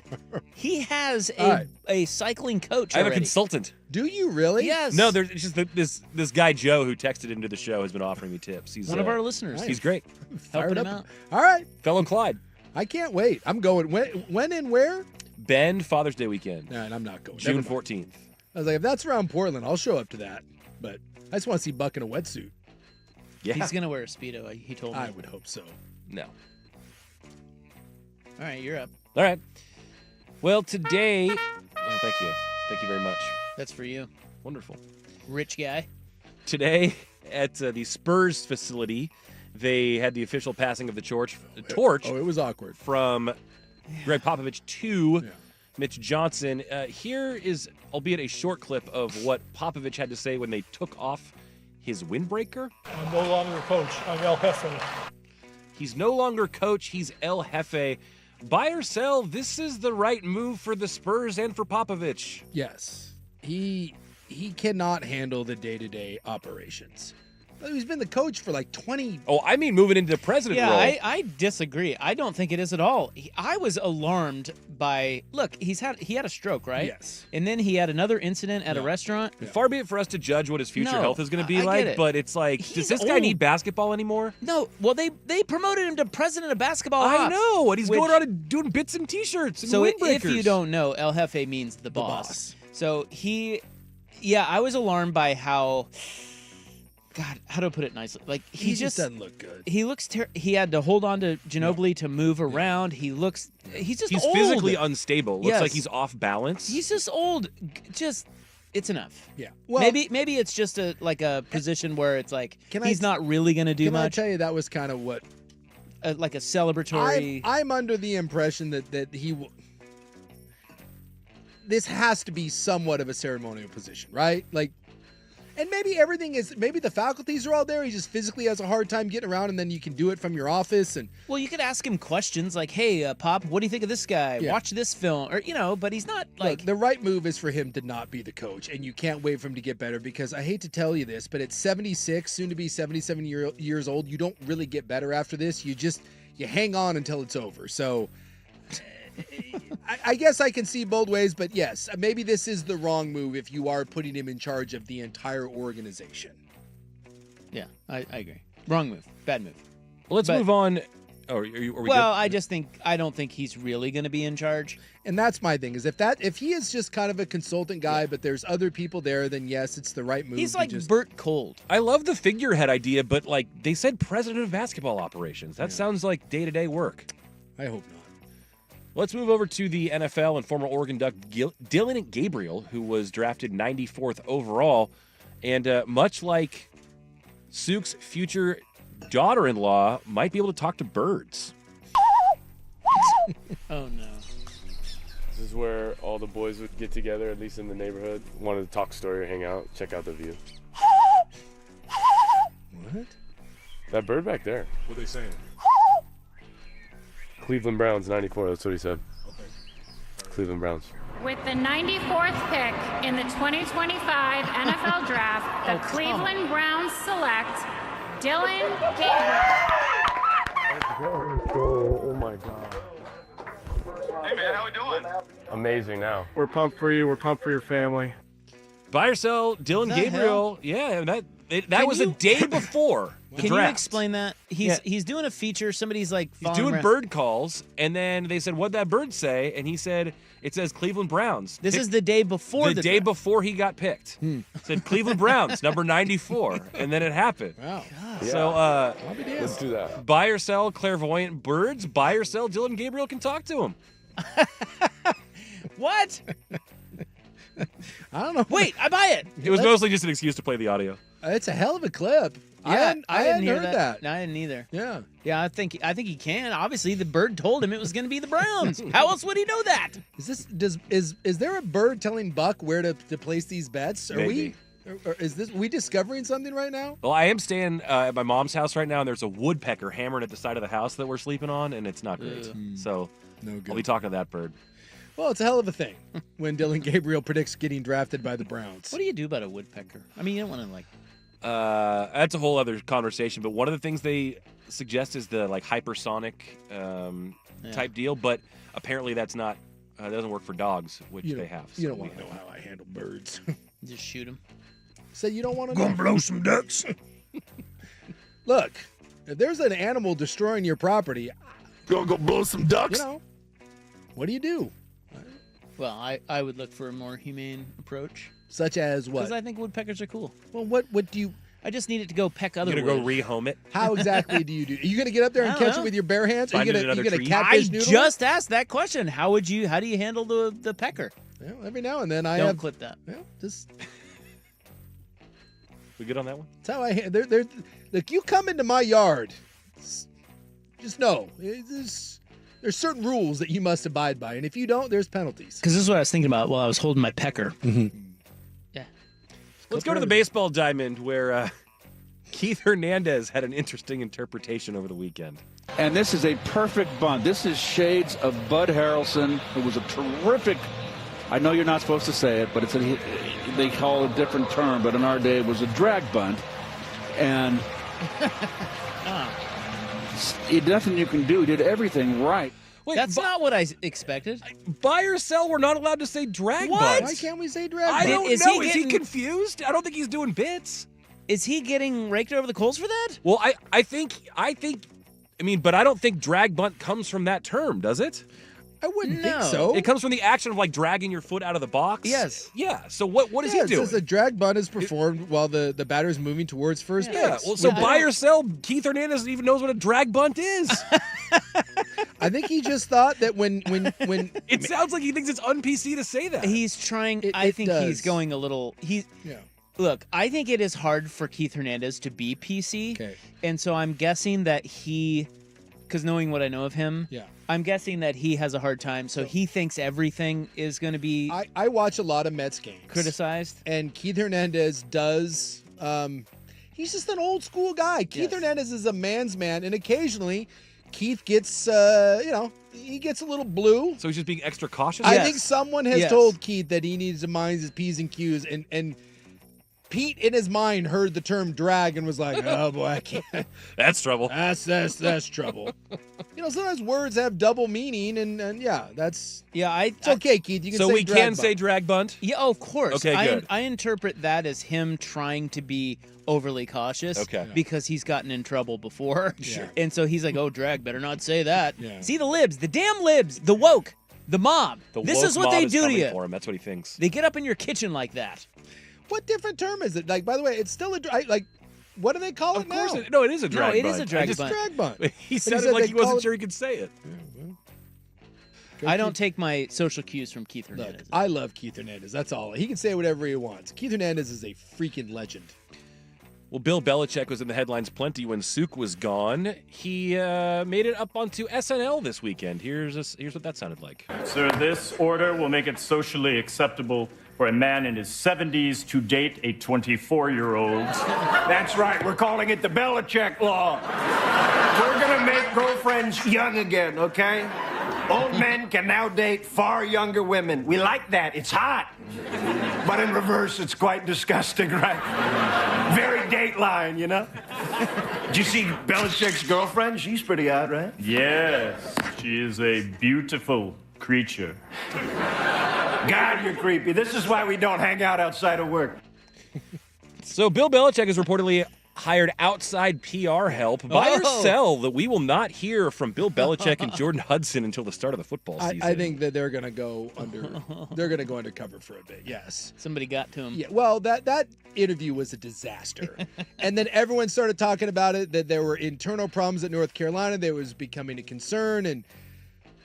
And look, she knows she's in this for the gravy train and to keep things moving. She knows that she may have overplayed her hand a little bit, so she'll, the fact that they're slump away for a bit. Yeah, they'll slump away, and then she'll continue to pull the strings. Like, Bill's not kicking her to the curb. Bill's not getting another one of these, unless he pays for it, which he's probably doing on this one. But and then it look weird. Like, she knows. Keep quiet for a little bit, reemerge once the season starts. So yeah, they're gonna sit the next couple plays out, and then she'll come back. I gotta be honest with you. I have a hot take. Take it. He might punt on her. No. You heard it here first. Zero chance. I think she's got something on him. Dude, yeah. She's got Buck thinks she's blackmailing. She's got something on him, and it's called those two things on his face. Oh, there's a lot of those things you can put on your face. See, but here's the thing. When you're Bill, look, chances are he can get anything. Not anything. No. He's 73. He's 73. But he can get a young hot. Yeah, you pay for it, and he's probably paying for this one, but the fact that he can get one that's a lot less problem. I'll tell you that. Dude, if he starts getting pissed off about all this stuff, he could easily dump her. He knows why she's in this. Not talking about this. You can have hot. No. I'm telling you, dude. I think you're you're giving Bill way too much credit. Bill's never gone down these roads before, and Bill's not certain if he can get another one. When they bust up, so let's give this until September before the season. If they break up, I want the recognition. I want the love. I want the this ain't going the anywhere. accolades. By the way, glory. Did you see the previous boyfriend was a 64-year-old guy too? No. Yeah. Okay. Yeah, her ex was like a 64-year-old finance bro. So apparently Jordan has a type. This is what I'm saying. And it's old, saggy, and rich. Like, she's not even shy about it. Like she's just, this is her bit. And I think Bill is finally going to go, dude, F that. I need someone I need a 24-year-old hot in the shadows, not you. I just saw that the ex was coming out and was like making the rounds defending her and being like, I'm tired of people calling her a gold digger. She's wise beyond her years. We're like, what? Yeah, and she chose you for your face and muscles too. Exactly. She's very ambitious. She apparently has convinced these old men that she's in it for the right reasons. That's not hard to do. Yeah, probably it's the power of the you-know-what. Yeah. But all I know is she's overstepping her bounds. And listen, it all tracks with what you just said. Like, they're already taking a step back here. Yeah. And that's because Bill's a little pissed off about all this. This is not good for Bill. I just think people have gotten in Bill's ear and be like, Bill, dude, just let's tone it down just a little bit, bud. Just be quiet. Bill's like, have you seen her? He's like, I know, just it's already been addressed. Just tap it down. By the way, now the latest thing on her, because everybody's digging up all her stuff now. Yeah. Is she forced her way onto that Dunkin' Donuts ad. Yeah. She wasn't supposed to be in that. No. And then she just... Oh, she's a ladder climber. Suddenly was in it. She knows what she's doing. And she has like an $8 million real estate portfolio now. Yeah, I wonder why. Look, if they met on a sugar daddy website, that would be the least. Because like now all of a sudden they're like, oh, I don't want to talk about how we met. And they met supposedly on an airplane or whatever. Something tells me they met on a website. All right, that is Stockwatch, brought to you by Goldberg Jones. When it comes to divorce, custody, or child support issues, trust Goldberg Jones to help. Call 1-800-DIVORCE. Phone questions answered at no charge. In the News is coming up next. Bodies everywhere. Here's Buck. Now, from the George McCoy at Warren Allen Sports Desk, a Sports Center update on 1080 The Fan. Ryan Buckley with this Sports Center update. First on The Fan, a pair of games on the NBA hardwood this evening. Right now, Game 1 between the Knicks and Celtics in the Eastern Conference semis going on. About 40 seconds to go in the first quarter. The Celtics up by 3. They were favored in this one by 9.5. Coming up at 6:30, it's game 1 between the Nuggets and the Thunder in OKC. That was over on TNT, with the Thunder favored by 10.5. Meanwhile, on the ice tonight, game 1 between the Maple Leafs and Panthers in the Eastern Conference semis. That one over at ESPN at 5 o'clock. In the NFL, news today that the Ravens have released kicker Justin Tucker. The team used a 6th-round pick on his replacement last month. Tucker's also being investigated by the NFL for sexual misconduct. On the college gridiron, top-rated prep quarterback Jared Curtis has committed to the Georgia Bulldogs over the Oregon Ducks, who are also competing for his services. And elsewhere in the Big Ten, Michigan head coach Sharon Moore will serve a 2-game suspension this season related to the Connor Stallions sign-stealing investigation. Moore will serve those suspensions weeks 3 and 4 of the season. More sports scores and stories in 30 minutes. Brian Buckley, the George McCoy at Warren Allen Sports Desk. Hurt and missing work. Insurance companies acting like jerks. Don't call your mom. Call George McCoy at warrenallen.com. It's back. The 11th annual Fan Golf Classic at Langdon Farms Golf Club happens Tuesday, June 24th. Presented by your local Toyota dealers. Reserve your foursome now at 1080thefan.com. Can Bill Belichick sue Jordan Hudson for personal injury? For elder abuse? There you go. Elder abuse. Right there. That's what's happening. I'd like to see that trial. Might be one of those, maybe the kids are going to sue because she's trying to get her hands on the inheritance.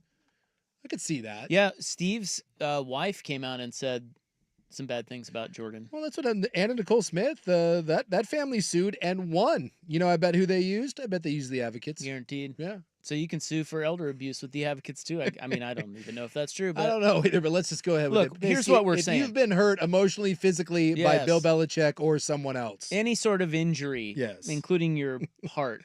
A heart. Hey, I saw some Cleveland, some fan, maybe it's not a Cleveland Brown fan, someone was trying to sue the NFL for $100 million over emotional distress over like the Shedeur Sanders stuff. Well, there you go. Yeah, see? But here's the thing about the Advocates is when you call them, they'll look over your case, but if they can't take it or make you more money, they'll just tell you that. Yeah, I tried frivolous lawsuits in the past with them, Yeah. and they tell me to go take a hike. They're not going to be like Tony Busby or, like all these other They're actually chasing. real attorneys that are trying to help good people that have been injured. So whether your case is big or small, the Advocates have a great team. They don't get paid until you win, and consultations are always free. So if you have been injured, you need more than a lawyer. You deserve an advocate. Go to advocateslaw.com. Hey, it's Dusty. Victor Rico's just dropped new menu items.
Hey, nice to have you along. It's Monday. It's sunny out there. It's nice. Big Souk's back. All week supposed to be sunny in the 70s, right?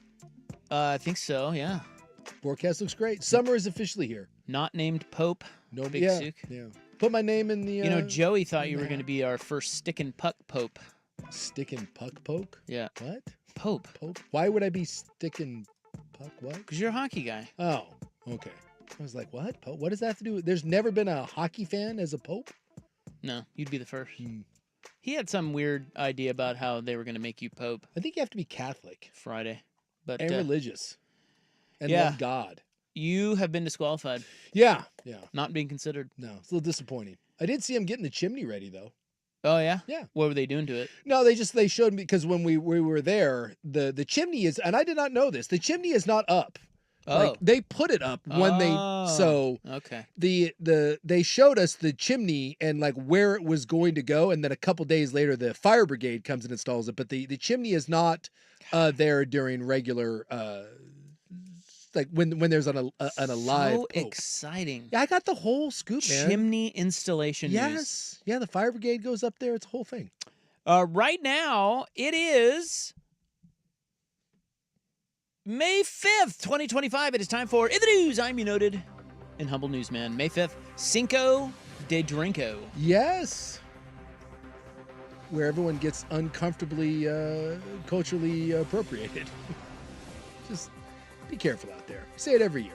Same thing on St. Patty's Day. Yeah, you're not supposed to wear a sombrero. Well, you know, how about a modicum of respect? I've seen there's a lot of uncomfortable El Travidor MAGA types dressing up in full like outfits and then like celebrating, but also having like the deport the illegals, and you know, just don't be a douche. How Did you about celebrate the 4th like our POTUS?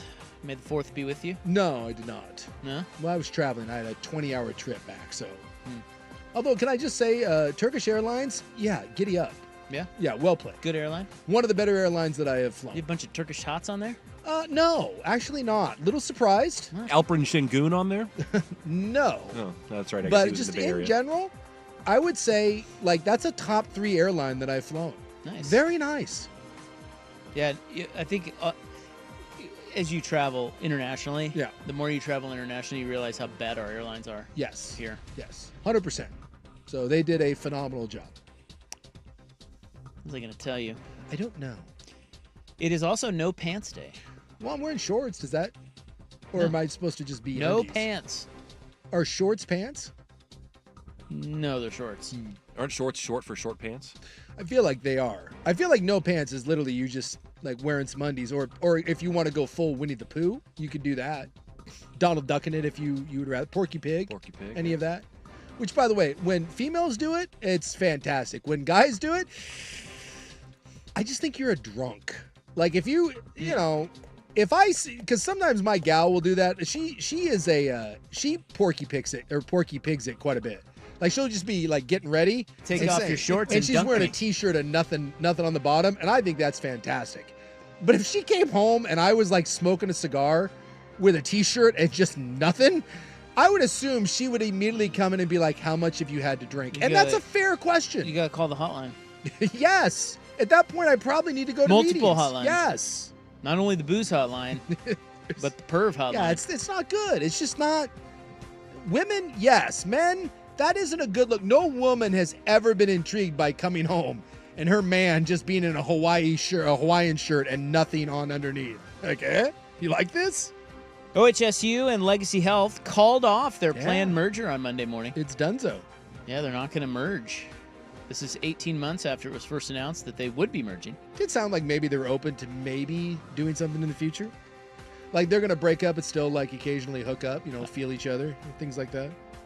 Those are our two largest healthcare operations in the state. Yeah. So they announced plans to combine in August 2023, then signed a binding agreement to merge last spring. The system would have included 12 hospitals, more than 100 other locations, and about 30,000 employees. It would have been the largest employer in the Portland metro area. And now they hate each other. I don't think it's that, but like I said, I thought in there they didn't necessarily say that it's over and that it couldn't be. They were saying that they thought they could eventually get the deal approved. So is this one of those that it's dead, or is it just kind of maybe they have to revisit it? Yeah. Apparently the stumbling block, at least last month, was a community review board unanimously voted to disapprove the transaction. Yes. The group, which doesn't have decision-making authority, was set up to help OHA, Oregon Health Authority, understand how the proposal could affect people and communities in Oregon. Yeah, because it said this was a spokesman. This is the part I read. I wanted to be here. It said there may be an opportunity for OSHU to acquire or partner in a different way with specific facilities or specific sectors of legacy, but ultimately it was too big, too many risks for us to put through our, the whole thing. So there may be a smaller cooperation without there being the full meal deal. And following the announcement, ONA said it was confident the deal would be approved, but on Monday the trade union said it supported the deal because ultimately believed it would lead to better working conditions and frontline caregivers. So we'll see what happens. Okay. We had a second body found in the Willamette River in Portland on Saturday. I think it's our 7th of the year, I believe. Bodies fall out of hearses. Yeah, 7 bodies have been recovered from Portland waterways in the past 3 weeks. Yikes. Not the year, 3 weeks. 3 weeks? Yeah, but I think that might be the total for the year. It's just they're all happening right now. They're saying it's not unusual. Yeah, well, the weather starts to warm up. And because it's Portland. Yep, it's insane. Well, and some of this is just, like that kayaker story. That's another story. My man who was kayaking knew nothing about kayaks and decided to go out having no idea where he was going in the middle of the night when it's pitch black. Can't do that. Well, yeah, and he wasn't from here. He didn't know there was a waterfall. No, he's just like, hey, I'm going. So they found his body too. So that's another story. So the first 2 bodies were in the Willamette. One was just north of the Steel Bridge. The other was Cathedral Park. Yeah. More details? No. Well, we see it every year when the weather starts to turn nice because everyone starts heading to the river. People drink and they don't realize that just because it's 75 outside, the water is still butt-ass cold. And you jump in, you get in some problems, and yeah, it happens every year. Well, and we got a lot of homeless around. Yeah, that happens. Stuff like that. Yeah. The other story is that the kayaker from California, they found his body in Gladstone. Or they believe it to be his body. Yes. He was the one that went over Willamette Falls. Yeah. My man wasn't from the area, wasn't an experienced kayaker, and he went out when it was dark. That's not good. 7.5 miles downstream. Yeah, that's all bad. Don't do that. Elk Rock Island, they say. Yeah. So there's your hot body news. Bodies everywhere. Apparently. The Real ID. I do enjoy that they said it's a pretty normal occurrence. That was a quote. Well, yeah. They're like, eh. Yeah. They don't want to alarm you that it's a lot of bodies. Well, remember back in Canada, we had body parts washing up, and they were like, it happens. Yeah, feet. There was a bunch of feet, and the Canadian government was like, it happens. Don't worry about it. You're fine. Don't alarm anyone.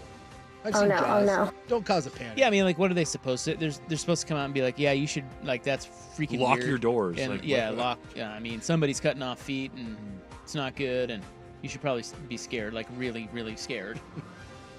You can't really say that. I think it's a little weird, and they're like, it's normal. 7 bodies, 3 weeks. It's fine. The Real ID requirement begins tomorrow, and it's about to blow, but who really cares? Next on The Fan. This is The Fan's Window into Sports, a view into today's top stories, brought to you by Window Nation, online at windownation.com. 121 to 112, just a really solid effort here in game 1. And Hunter will take the inbound. He won't bother to get up another shot. So that's your final, 121 to 112. We will visit with somebody here in a moment or two from courtside. I love the most underwhelming call of all time. And by the way, that was the Cavaliers guy on their call as they lost. Yeah, game 1. Blowing game 1 at home. Yeah. And now they got a couple guys that are questionable they got 3 guys questionable, including Mobley for game 2. Right now, get 60% off and a free entry door when you buy a house full of windows at Window Nation. 0 down, 0 interest, no payments for 2 years as well. Go to windownation.com or call 866-90-NATION. It's Rob for Window Nation. The semi-annual sale is back. 60% off and a free door when you get a house of windows. Plus, pay nothing for 2 years. This sale ends soon, so schedule your free estimate now at 866-90-NATION or windownation.com. Check out the Fan Merch Locker. There's a lot of people. It's like Woodstock, except everybody's got their clothes on. We have a new iconic 1080 The Fan logoed hoodie for you. Whenever you get one, you feel good about it. You can still pick up the classic Fan t-shirt that says, "It's over!" we think. And of course, the Mike Lynch Fight ALS shirt, or what's in the grab bag. That's swing, spelled S-W-I-N-J. Shop the Fan Merch Locker now at 1080thefan.com. I think I'm awesome. So, your small business is outgrowing your garage. You could go online, find a space, and get catfished. Or you could work with an agent who's a realtor, here to guide and help protect you from the surprises you didn't see coming. Realtors are members of the National Association of Realtors. Right by you. This is the story of the one. As a lineman, he does whatever it takes to keep the power on in his community. And he wants a partner like Grainger who does the same. Grainger offers the professional-grade products he needs, from voltage detectors to harnesses to hard hats, plus fast, dependable delivery, so he can rise to every challenge. Call 1-800-GRAINGER, click Grainger.com, or just stop by. Grainger, for the ones who get it done. So, your small business is outgrowing your garage. You could go online, find a space, and get catfished. Or you could work with an agent who's a realtor, here to guide and help protect you from the surprises you didn't see coming. Realtors are members of the National Association of Realtors. Right by you. Thanks for calling Discover. This is Nia. Hi, Nia. It's Jennifer. Did you know that Discover automatically doubles all the cash back you've earned at the end of your first year? Yeah, I work here. Okay. I was just double checking. Get it? Because Discover automatically doubles all the cash back you've earned at the end of your first year? Oh, you get me, Nia. You could say that I double get you. I guess we've taken it too far. You earn, we match. Discover Cashback Match. See terms at discover.com/creditcard. Find mom's best gift at Target. Now through Mother's Day, get up to 40% off gifts for her. Discover trendy apparel and swimwear that'll elevate any wardrobe. Jewelry that'll make her smile shine brighter, and even chocolate that'll turn any moment into something sweeter. There are endless options to choose from to show her she's the best.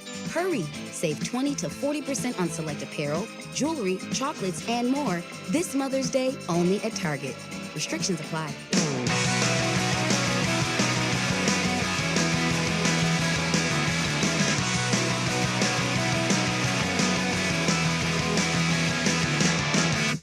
I used to be a big white Peter guy. Primetime with Isaac and Souk on 1080 The Fan. All right, this is in the news for May 5th, 2025, Cinco de Mayo, which is a celebration of some sort of military triumph down there. Is that what it is? We do this every year, and then we go right back to not remembering. Look, it's just an excuse for people to wear sombreros, ponchos, and get drunk. Well, here it is. I thought down there it was celebrating something important. Oh, it probably is. It is. I think it's like they won a battle of... Celebrates the Mexican Army's victory over French forces at the Battle of Pueblo on May 5th, 1862. Yeah, they beat the French. Yeah, who has? Who wouldn't want to toast to that? Get in line. Basically, again, it's an excuse. It's like St. Patty's Day. It's just an excuse for us to drink during the week. Only you can prevent. Is it a big deal down there? Don't know. Never been down there for a Cinco de Mayo. I'm assuming down there it's probably a bigger deal than it is up here. Like I'm guessing 4th of July not a big deal down in Mexico, but kind of is here. I just mentioned it's May 5th. Mm-hmm. Starting May 7th, you need a real ID or a passport to board a domestic flight in the United States. Yes. That's 2 days, guys. I got my license renewed in December, and they reminded me of that. And then they stick you for like an extra $40. Yeah, they get you. Although I didn't need one because I always have a passport, but I did it anyways. I was like, yeah, whatever. Now I don't have to carry my stupid passport. Which, by the way, can we talk about the fact that why do we still have passports in 2025? Why do I have to carry around that stupid book? And if something happens to it, like I'm not allowed to go home, it seems a bit ridiculous. And they make passport cards which look more like IDs, which I think actually will be able to be used in place of the real ID. But your actual your passport card isn't accepted in lieu of your passport when you're going to most countries. So yeah, the only place it's acceptable, I believe, is Canada and Mexico. The whole thing is just ridiculous. In today's age, with everything on my phone, I can't get my passport. Sorry, I went down a road. It bothers me. So if you don't have a real ID, it's got a little star in the top corner. That's how you know it's a real ID. And it just looks like, yeah, it just looks like a driver's license. But you have to. Driver's license. Well, I know, but in order to get it, you have to have your documents. Like, you have to prove your identity, date of birth, lawful state in the U.S. So it's like there's more hoops to jump through. Mine doesn't have a star on it. Let me see. No star, but I'm Washington. You're Oregon. Yeah, this must just be in Oregon then. Yeah, there's a star on Yeah, mine. look at that. This is like a regular license. Boy, you got a little American flag right by your face there. America. Jan 6. America. Might as well just say Jan 6 on it. Oh, yeah, that does. I guess I didn't notice that. Look, Why do you have that? I will tell you that. Did you pay extra for that? That does look like a January 6th mugshot, does it not? Well, yeah, especially with the American flag right next to your beard. Yeah, it's somewhat problematic. I'm trying to think on Surprised this. they don't have like an action shot of you breaking into the Capitol. Yeah, ours just says at the top, enhanced. Yeah, but you have to. So they charge you more, and they have to run your documents and everything. It's just so they know who. You know. I had to bring. I think you had to bring in. You know how it is. I had to bring in a birth certificate. I had to bring in like my passport and like a couple of bills. Like a bill. Yeah, you got to prove your place of residence. Prove that I wasn't here illegally or something. I don't know. Anyway, so make sure you go to the airport. You got to have one. I guarantee you it's going to be a mess. 100%. I'm flying not this week, but next week, and I'm going to go early because I guarantee there's going to be a bunch of people in line holding things up, yelling at the guy. Guaranteed. What do you mean real ID? Oh, I've never heard. It's only been all over the news for a year. A year? Dude, this thing, 5 years. This thing's been years in the making. I promise you someone will be at the airport causing a scene, and will get tased over this. Ooh, cool. Yeah. I want to see that. As of last month, only about 37% of Oregonians with licensed credentials, nearly 1.4 million people, had been issued a real ID. Yep, and you got to realize that there's so many of those people that don't consume any news. They're the people like, I refuse to read the news. It's blah blah blah, and then they're gonna go to the airport and they're gonna be like, dude, you cannot get on this airplane, and they are going to lose. TSA agents have to just be dreading the next couple weeks. I have a huge upset for you. Yeah. So my parents are pretty old, the Rops. Oh, yeah. They're 82. They're 82 years old? Yeah. I think maybe even 83. But they're moving to Oregon. Next week, I'm going to go pick them up. So excited. Now, I'm picking up their stuff and driving it out here. My brother is flying them from Salina to Portland. Are you in charge? Are you in charge of a U-Haul? I am, yeah. It'll just be easier on them to fly. Is it just you? No, Meat will be there. That's great. Because they have cars. Oh. So you got to drive the car. Yeah. I mean, it's going to be a caravan. Caravan of Rops. But they're flying. Yeah. And boy, I tell you, my brother hit me with this the other day, and I was like, oh my God, you're so right. And I guarantee you, he was like, dude, do they have real IDs? Because I don't think they have passports. And I'm like, uh-oh, we're screwed. Because there's no way they're getting them in time. Well, you can get a. They fly next week. Yeah, but you can get a real ID the next day. I mean, maybe there it would be easy. Yeah. But this article I was just reading said that if you haven't gotten one, I think it's just in busier places. Yeah. If you haven't gotten one yet, you're not going to meet the deadline. Uh-oh. So I was like, oh my God, we're hooped. We got to push this off. Yeah. Jack and Sherry Ropp. Yeah. Salina, Kansas. Real IDs? Last time they went to the DMV. Yeah. Real IDs. How about that? They both have real IDs. I can't believe your parents are still going to the DMV. Dude, that is such an upset. I can't even begin to tell you. Yes. Because like, if you ask me, because I only have my mom doesn't drive or fly, but my old man's still kicking around. Boy, it's an overwhelming favorite that he does not have a passport or a real ID. I'm guessing anyone over the age of 70, this is a significant underdog. Yeah, maybe in Salina they can go get it really fast if they needed it. But this guy, Chris Crabb, is the is the spokesperson for the Oregon DMV. Wouldn't that be a cool job? No, that would not be a good job. He says anyone just starting the process to get a real ID likely will not meet the deadline. Right now, our lines are insane because everyone waited until the last minute. Appointments are booked weeks out, and DMV offices have seen huge lines in recent days. Someone said, yeah, people have been incorrectly going into the TSA pre-check line for like 20 years still. Real ID issues are going to be real and lasting. Oh, yes. Yeah. Yes, they will. Yep. It'll be a while. If you are flying anywhere for the next month, you get there early. Because I'm just warning you.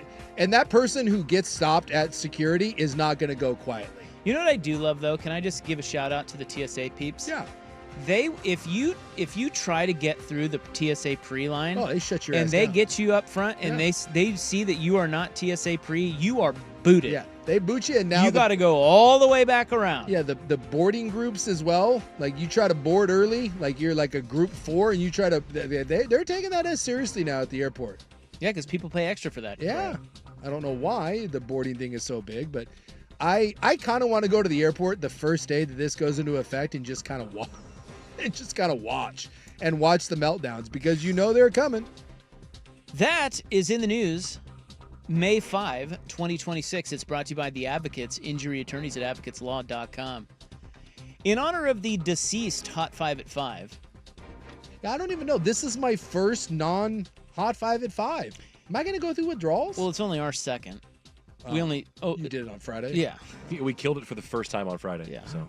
And it was a little awkward. It is. It was a little odd. We're going to come back. Now? I don't really know. But it's not like we got a flurry of texts like, hey, where's my Hot 5? It was mostly like, oh, yeah, you didn't do that right there. Hey, people were informing me. Didn't miss it. I was like, We are going to ask Souk 5 questions about sports that he missed. Okay. In honor of the Hot 5 at 5. Can't wait. The death of the Hot 5 at 5. That's next on The Fan. Swag here, and the spring weather has me needing to get my golf.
Now, from the George McCoy at Warren Allen Sports Desk, a Sports Center update on 1080 The Fan. Ryan Buckley with this Sports Center update. First on The Fan, a pair of NBA playoff games on the hardwood tonight. The Celtics and Knicks locked in Game 1 right now out in Boston. The Celtics leading 48-39 with about 4 minutes to play in the first half. Coming up at 6:30 on TNT tonight, the Thunder host the Nuggets for Game 1 of the Western Conference semis. OKC is a 10.5-point favorite in that one.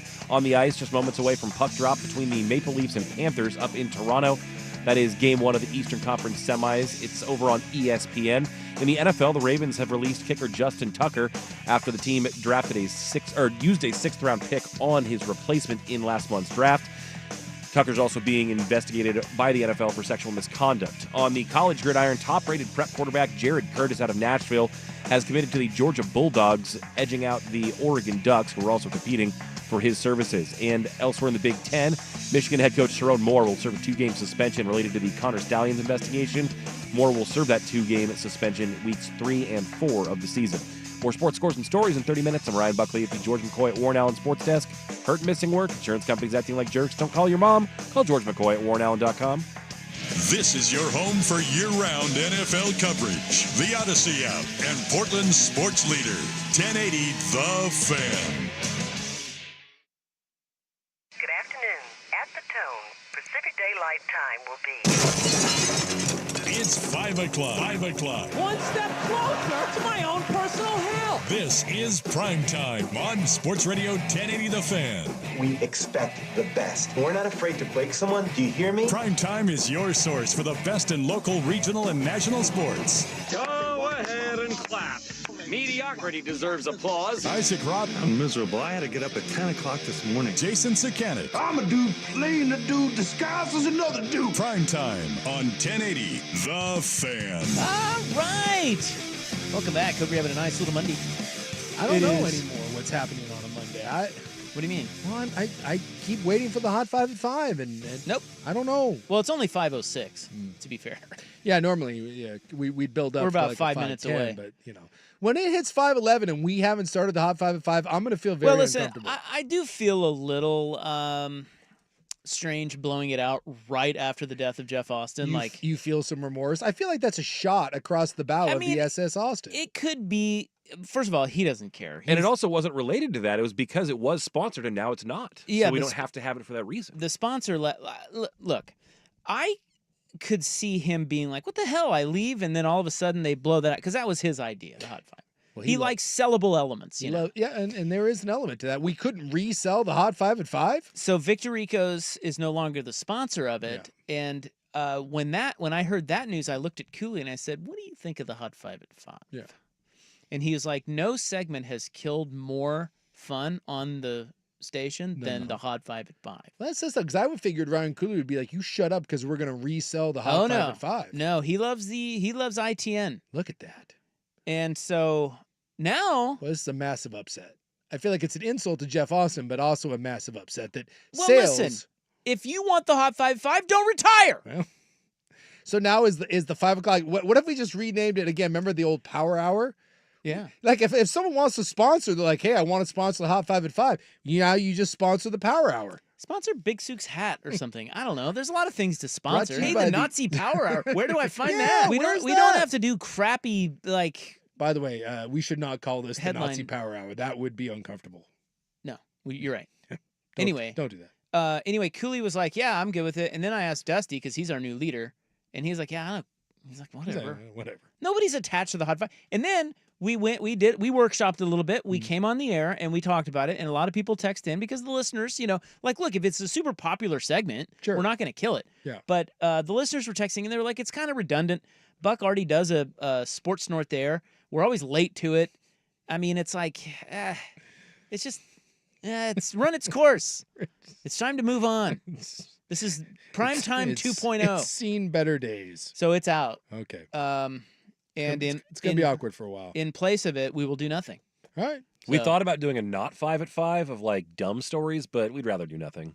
It's probably for the best. Yeah, I mean, this show really specializes in nothing. We're just going to do our normal stuff. There's not a lot of structure to this, so, But in honor, what? It's me, Rob.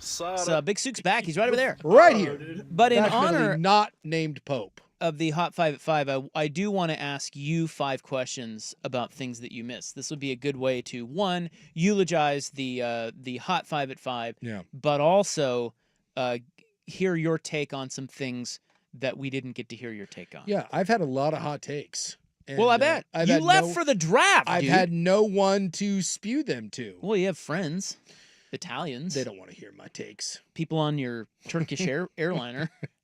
They'd want to hear your. There was should have got up with a megaphone and. Well, I sat next to two, a mom and the mother-in-law who were coming back from Nepal because we flew to Istanbul. Oh wow!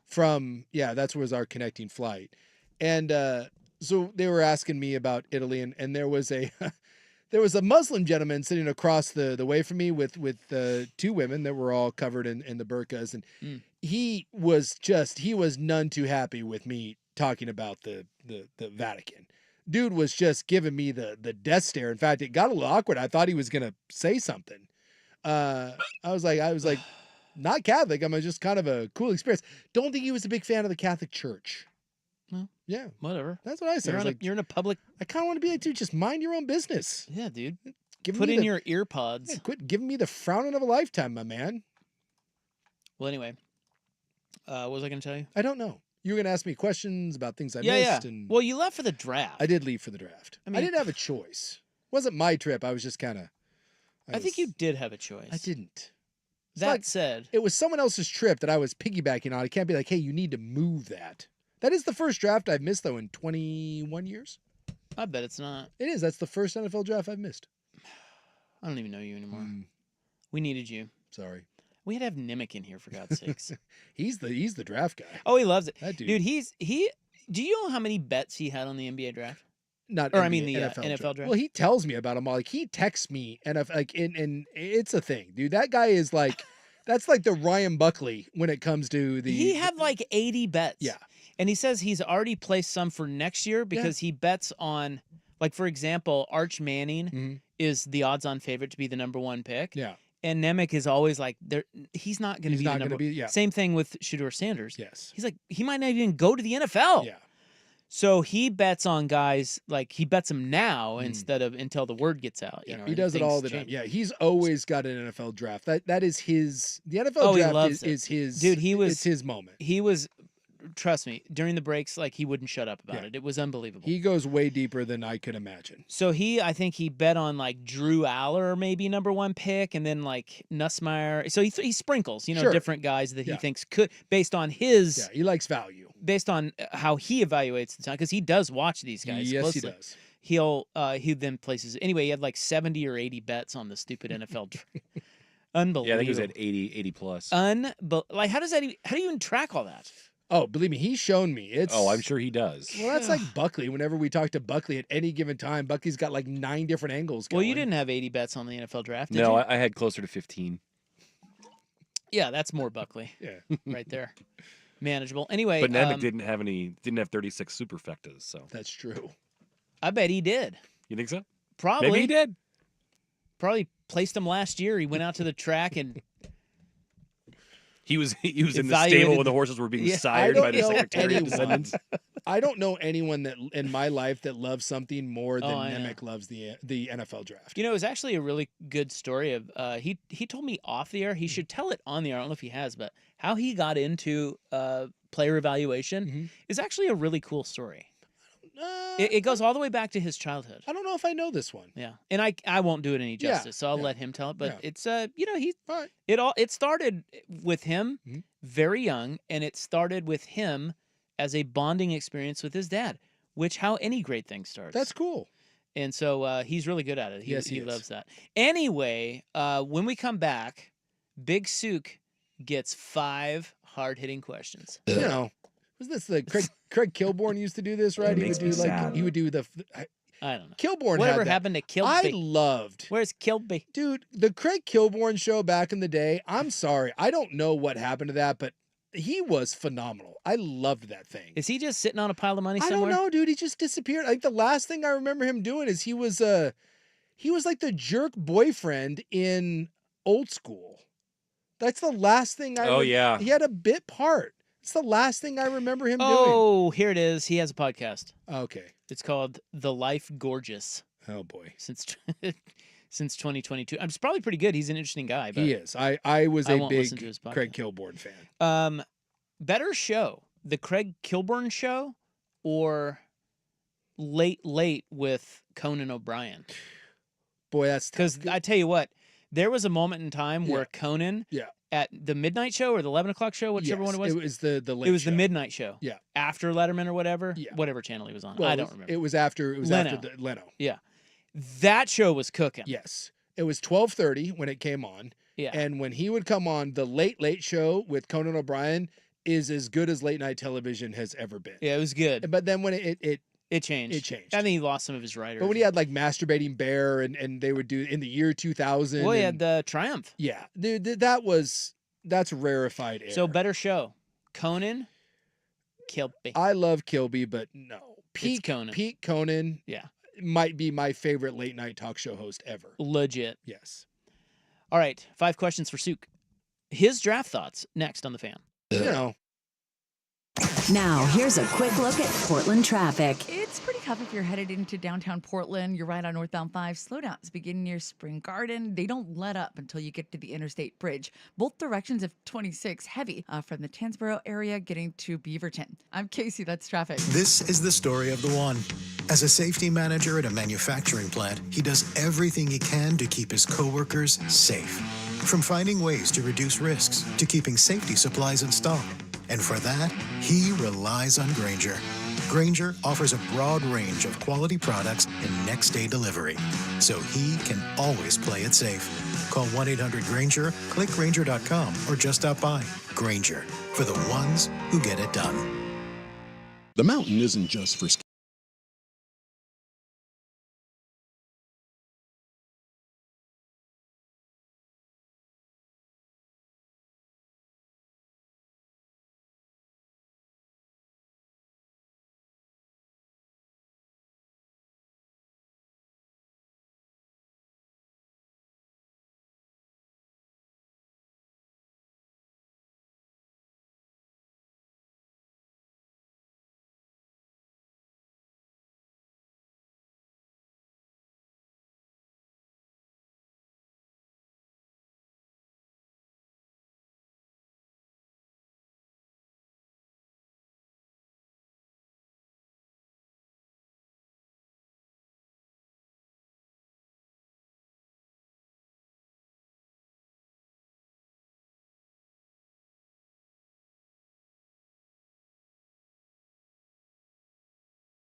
Yeah.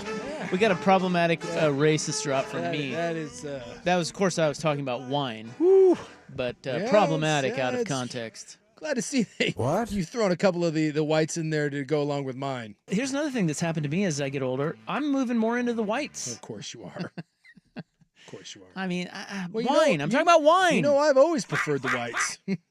I just have always preferred the whites. I mean, what are you going to do? God. Make America great, bitch. I'm sorry. 5 questions for Big Souk about what he missed. Yeah. Most pertaining to the draft. The first question is, of course, what did you think of the big story? And that is Shedeur Sanders dropping all the way to the 5th round. So I think some of this is really blown out of proportion by the media. I think a lot of the media members are trying to carry water for Shedeur Sanders and his dad. I think there's a lot of pearl clutching going on. And the truth of the matter is, people tried to warn you that he was not a first-round talent. And when you look at NFL drafts over the last couple of years, if you don't go in the first round, there's not a lot of quarterbacks that are selected high in the second round. It's like when you look at where starting quarterbacks come from, it is the first round. And if you're not deemed that, yeah, we may take some flyers. But I mean, I think in last year's draft, after the 37th pick, there was like 100 and something selections before you got to the next one. So the truth of the matter is, Shedeur Sanders was not the talent that people were making him out to be. He absolutely bombed the interview process. They completely overplayed their hand. And there were only probably about 7 teams that were really in the market for a quarterback. And the truth of the matter is that people need to realize is that if you aren't viewed as a first-round talent, no one views you as a starting quarterback. No one is drafting a quarterback, especially in the 3rd and 4th round. Dillon Gabriel in no way figures to be Cleveland's starting quarterback. You are not being drafted to be the starter.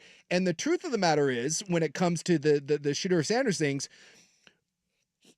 if you don't view him as a starting quarterback, and clearly no one did, no one wants to take on the pain in the ass that is going to be that story for you to be a backup. It's like the Cam Newton thing, right? Or even Tim Tebow. When you aren't viewed as a franchise quarterback and you are coming in with that sort of entitlement and the social media thing and the legendary, and you're telling, if you've seen some of the stories coming out of his interviews at the NFL Combine, I mean, so all this crap about racism or the NFL sending a message because they're trying to put the Sanders family in their place, dude, stop carrying the water for him. That was a family and a player that thought that they were way better, and the media carried the weight on that. And the truth of the matter is, there was nothing to this other than he was not considered an elite talent, and people tried to warn you of that. And once it got past about the second round, that's when it really got into the territory of people are not going to deal with that crap for someone that they viewed as a backup quarterback. And every other narrative that people are trying to spin on that, I don't know what to tell you. You've got an agenda or your head's up your ass. Ryan Clark, I'm looking right at you. So Joey was on Friday, and he was saying, I mean, all of that to some extent, but he was saying that something I hadn't heard many people say, and he's kind of right when you think about it. The confluence of circumstances, like you said, you kind of alluded to, was saying like there were only 7 teams that needed a quarterback. Mm-hmm. Well, once you get through I think his point was they got through the first couple rounds, he was going to continue to fall because everybody knew that he wouldn't be selected because the teams that needed a quarterback or still maybe would draft a quarterback like the Browns, there were very few of them. They have already either already taken one, or if they didn't get him there, they were going to get him way later, and they knew that. Yeah. And so there was really no opportunity to take him past, generally speaking, there weren't that many opportunities to take him past early second round, which, like you said, most quarterbacks don't go there anyway. There's always a big gap. Once you get past the first 4 or 5 quarterbacks, there's usually a big gap because the NFL knows when you look at who the starting quarterbacks are in the NFL, if you look at ones that have been drafted outside of the first round that have been successful, let's say over the last 10 years, there's only a handful of them. And some of those are just dumb luck, the Brock Purdy thing, right? But, or you fall backwards into a Dak Prescott who ended up in just an ideal situation in Dallas. And some people may even question, what is the ceiling on a player like Brock Purdy or Dak? But the truth of the matter is you don't find these guys in the second and third round. And so there's really not a lot of people taking flyers on those. And well, not only that, but then you factor in all the troublesome interviews. You factor in his dad's situation, which I guarantee you teams are like, dude, the second the starting quarterback plays bad, or the second he has a problem, his dad, is he calling for his dad to be the coach? Well, and as Nemec said, the physical stuff. He's undersized. He doesn't have a big arm. It's like the name is bigger than the actual talent that's there. And that's where I think it's like, that's what I was asking Joey about on Friday. I'm like, isn't it some of this just the fact that the league, you're not going to fool them? No. Like, dude, if they'll take a flyer, they do it all the time. They'll reach for quarterbacks. Yes. But if every single team in the league doesn't with one quarterback, doesn't that tell you that none of them were fooled? See, Jalen Milroe, who is as raw a quarterback prospect as you will see, the Seahawks took a flyer on him because the upside is tremendous. There's that idea, if you can figure out how to get him to play quarterback, you have something. Shedeur Sanders is an undersized kid that with bad pocket presence, that's accurate, But just that he will never. It's the Dylan Gabriel thing. Dylan Gabriel will never be a star in this league. Maybe Dylan Gabriel can be a guy that's a quality backup or a guy that can get you a split. And that's the truth of the matter is Shedeur Sanders is closer to Dylan Gabriel than he is to a legitimate franchise quarterback. Well, in this, both 5th round picks. Well, Gabriel went third. Gabriel, and wait, what? He went to the third to round? the same team. Cleveland took Dylan Gabriel in the third and Sanders in the 5th. Yeah, I thought they were both in the same round. But it's the same. That's the Miller same sort and of Gabriel thing. were same and round. you took Dylan Gabriel because you thought they're the same sort of player, and Gabriel is more steady. That doesn't come with the crap that goes along with it. So to say that every team passed on him again, it's disingenuous because a lot of teams didn't need a quarterback, and you're not going to draft that level of distraction when you don't need one. And when you hear the stories about him going in and bombing interviews on purpose, when teams tell him, hey, learn our playbook, and him not doing it and being disinterested, telling teams that they need to change their culture. Deion Sanders saying that there is a handful of teams that we won't allow him to go to. You couldn't have put up more red flags to the NFL that says this isn't worth dealing with. And by the way, like the racism thing, Cam Ward was the #1 pick, for God's sakes. Your MVPs the last handful of years, a couple of them, black quarterbacks. That is such a bad tire take. 20 years ago, sure. Well, even Milroe went 2 rounds before Shedeur. Thank you. It's just we do this every year, maybe not to this level, but we always try to make someone out to be something that the NFL tells you they are not. And the one thing about the NFL that is tried and true, I don't care how big of a pain in the ass you are or what color your skin is, if you can play, teams will bend over backwards to accommodate you. If you don't have that level of ability, teams are not going to put up with your crap. And this was the confluence of circumstances of you weren't that good, you had all the hype, and you liked the smell of your own brand, and the NFL didn't think that you can be a big-time starting quarterback. Yeah, to me, the more interesting convo around him would be if he were really, really talented. Yes. Like, if that would be interesting. That's when you start, like, talking about, okay, where does he go? Will a team and he would have fallen because Johnny Manziel had a ton of these red flags, but Manziel was also a really, really talented player. But where did Manziel fell to the back of the first round? It's like, and he wasn't even that. He didn't. He was a truly dynamic playmaker, but he was raw and didn't play on schedule and had a lot of. There were a lot of problems with his game, yes, though, and evidenced by the fact he's out of the league. Although, yeah, I don't know. Is a sober Johnny Manziel still in the league? Yes. You think so? Yeah. You think he was that good? He was really talented. Okay. Yeah. Way more so than Sanders. Yes. You're saying. If he like tuned up his game, he could have been he would have been a better version of Baker Mayfield. I was just gonna say Baker. Yep. Okay. But he just didn't. Question number 2: how do you feel about the Seahawks grabbing Jalen Milroe? I don't love it. Because I know you don't like him. I don't. I do not like quarterback prospects like this at all. I think.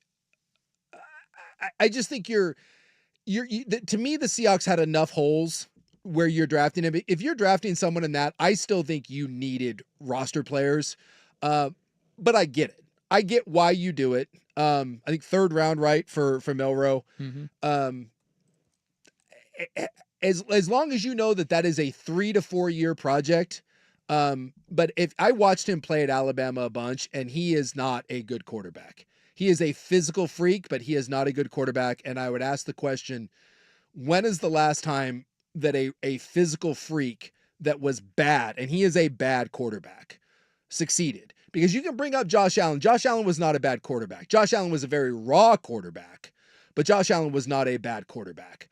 But we try to do this, and I'm still waiting for one to hit. And I said this about Anthony Richardson. I'll say it about Milroe. I said it about Jake Locker.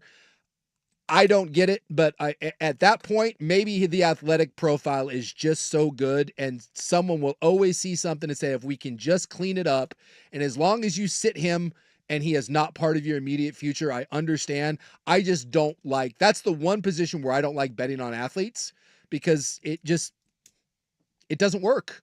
It's not a thing, but we keep trying to make it one. A couple of the scouts were saying he's the best runner of the football they've ever seen. Yeah. Ever. Yeah. And that's better than Lamar Jackson. So maybe that right there is like, okay, well, do we see things we can work with throwing the ball or being a quarterback. Maybe you put him in some short yardage situations and some packages. But if you watched him play at Alabama, my God, he has a long way to go. Oh yeah, he's with very mechanics and all that. But if you, I don't know. I see why they. I think that's all about who drafts him. Yeah. I think when it's the Arizona Cardinals, like Buck brought up when we were talking about it with Nemec that day, you're like, oh, he's whatever. The other thing is that, but when it's a program like Seattle and McDonald, who's been with Lamar, and I know he's a defensive coordinator, but you know what I mean. Sure. I think you think differently. It'd be like if the freaking Niners took him. Yeah. If the Niners took him, he'd be like, oh, watch out. Yeah. Right? Yeah. Same player, but if a bad team takes him, they're like, whatever. Sure. Seattle, I think, falls more into the Niner category. We do this whenever we draft quarterbacks that aren't ready to play. We always end up trying to make them play beforehand. I'll say this. Milroe could be one of those guys that we see like 5 years down the road on his third team and all of a sudden something clicks. Because again, a la Gino, all the physical tools are there, but again, watch him play at Alabama and there's just moments you're like, what is he doing? Okay, you have homework for the next question. Okay. Okay, in honor of the dead hot 5 at 5, these are 5 questions for Big Souk about things he missed. You have to look up Gremlin University. Gremlin University? Correct. Okay. Yes. I've never heard of this. Well, exactly. But you will. Okay. And that will be part of our next seggy. When we return, here's Buck. Now, from the George McCoy at Warren Allen Sports Desk, a Sports Center update on 1080 The Fan. Ryan Buckley with this Sports Center update. First on the Fan, a pair of NBA playoff games on the hardwood tonight. Right now, the Boston Celtics and New York Knicks are at halftime in Boston. It's a 61-45 Celtics lead. Jason Tatum with 13 points, Jaylen Brown with 14 leading the C's. Meanwhile, at 6:30, you get the first game between the Nuggets and Thunder in Oklahoma City. That one's also over on TNT. The Stanley Cup Final going on tonight as well. You have the Eastern Conference semis between the Maple Leafs and Panthers. Maple Leafs got on the board 33 seconds into the game. It is still 1-0 in favor of Toronto. In the NFL, the Ravens have released longtime kicker Justin Tucker. They drafted his replacement, a kicker in the 6th round of last month's draft. Tucker also being investigated for sexual misconduct by the league. On the college gridiron, top prep quarterback Jared Curtis has committed to the Georgia Bulldogs over the Oregon Ducks, who are also competing for his services. More sports scores and stories in 30 minutes. I'm Ryan Buckley at the George McCoy at Warren Allen Sports Desk. Hurt and missing work, insurance companies acting like jerks. Don't call your mom. Call George McCoy at warrenallen.com. Jump back to earlier parts of your favorite fan shows on the Odyssey app. The only way to rewind Portland's sports leader, 1080 The Fan. It's time for Who's Leading the Charge? A look under the hood at the coaches, players, and teams getting it done. Brought to you by Battery Exchange. Ehlers fanned on it. Count to 3. Ehlers, cross ice, score! Perfetti! With under 2 seconds remaining, ties it! Yeah, the thing that made that cool, well, it's cool that you score with like 1.5 seconds left to tie the game. Game 7, by the way. But in a game 7, the thing that made that cool was that it was in Winnipeg. Yes. The home team, the crowd shots were just electricity was off the charts. 2 goals, final 2 minutes, goalie pulled, and you win in double OT. But Phenomenal. 1 second left. There were like 2 seconds. They were down 2 goals with 2 minutes left. It's an unbelievable comeback. 1.6 seconds left when they scored the game-tying goal. Mention code BXT10 at checkout for 10% off your entire purchase at Battery Exchange, online batteryexchange.com. Isaac Robb for Langdon Farms, not just a golf club, gorgeous event space. If you have a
The Fan.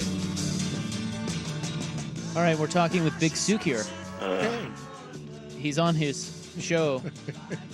Talking to me on the show. Leafs score again. 2-0. Suck it, Panthers. Buck knows how much. Speaking of atmosphere, they're going nuts in Toronto. God, this is why I want a They Canadian have good fans team. in Toronto, don't they? They have good fans in Canada. Good fans in Toronto? Amazing fans. Yeah. And they've just have had nothing to cheer for so many years. And I just want a Canadian team to win the Stanley Cup. And the Leafs, it would be amazing if Toronto wins this. Well, we're talking with Big Souk here because he missed a lot of cool stuff while he was away. Yeah. So these are 5 questions for Big Souk about what he missed. We are on, I think we've only asked you 2. Are you outraged by Goober's prank calling athletes at the draft? Yeah, am I outraged? No, but I think it's poor form. But I mean, Ulbrich got fined $100,000 for his first off, the fact that his crappy kid is stealing numbers off his dad's iPod and then crank calling people. I think it was his iPad. His iPad. Yeah. What did I say? iPod. Well, you said iPod. It could be his iPod. 5th generation, that 112. Is the iPod still a thing? I don't think so. But No, it's everyone's iPhone now. I love the old iPod. You have like a bunch of ex-roommates' libraries on there. You have like 35,000 songs. Let's go. Yeah, I mean, look, it's really poor, but nothing surprises me anymore. $100,000? I would like to hear Ulbricht's conversation with his son. Oh, I know. When his son cost him $100,000. We had one fan personality who was quite upset about the prank calls at the draft. And who was that? Well, why don't you take a guess? Take a stab. Was that a Swigard thing? No. No? Not Swaggy Poops. I don't know. Who was all up in arms? Like, would someone want to do like jail time? I mean, it's poor form, but who cares? Not happy. Who cares? What? Not happy. What? I thought he should be fired. Yeah. Oh, dude, he was livid. Oh, who should be fired? Ulbrich shouldn't have his DC job in Atlanta anymore. Why? He didn't do it. Because his kid shouldn't be able to do that. Oh, yeah, he just, Schultz, he gets a bee in his bonnet about something, and you just can't talk him off of it. Look, a bunch of them got prank called. It wasn't just Sanders. Sanders just looked the poorest because he was falling. I'm sure this happens every year. Again, kids are dip S's. They're gonna do it. Crank calls are gonna happen. It's poor form. It's a bad look. But my God, if you think that's the worst thing that happened to Shedeur Sanders on draft day, I got some news for you. Yeah, I got to tell you, you and I are pretty similar on this. I came on, I was like, look, I would never do something like that. No. But I actually kind of admire the balls to do it. It does take some balls. And they filmed it. Yeah. So, I mean, it's like how dumb can you be? Yeah, right. Yeah, is that balls or is that just stupid? Well, I think it's balls to do it. It's really dumb to film it because now everyone sees who you are and they put 2 and 2 together. I don't know if Ulbrich would have gotten caught if they didn't film that. I'm not sure. Because everyone had the screen grab of the kid's face and sitting next to the dude doing it. Yeah. Well, I don't know what I would do if my son did that and it cost me $100,000. Yeah. I mean, we went with the disappointed chat. Well, it was so bad that you've got to flip it on this because he expects you to be outraged. Yeah. And probably throw things. I think you got to flip the script on it and go, I'm just really disappointed. I think I would flip the script and go, hey, by the way, your next year of tuition payments, you might want to take out some student loans because I'm not paying those. I really think I would. I'd be like, yeah, because I'm sure that kid's not paying for his own school. And I'd be like, since my money means nothing to you, why don't you use your money? You're gonna take out some loans because your scholarship, the Ulbrich scholarship, just ran out.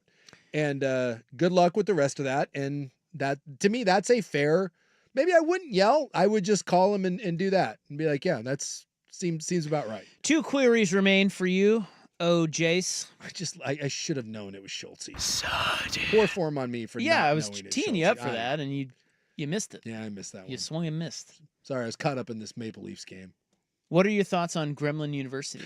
So I was trying to find it. No, it's just this AAU team.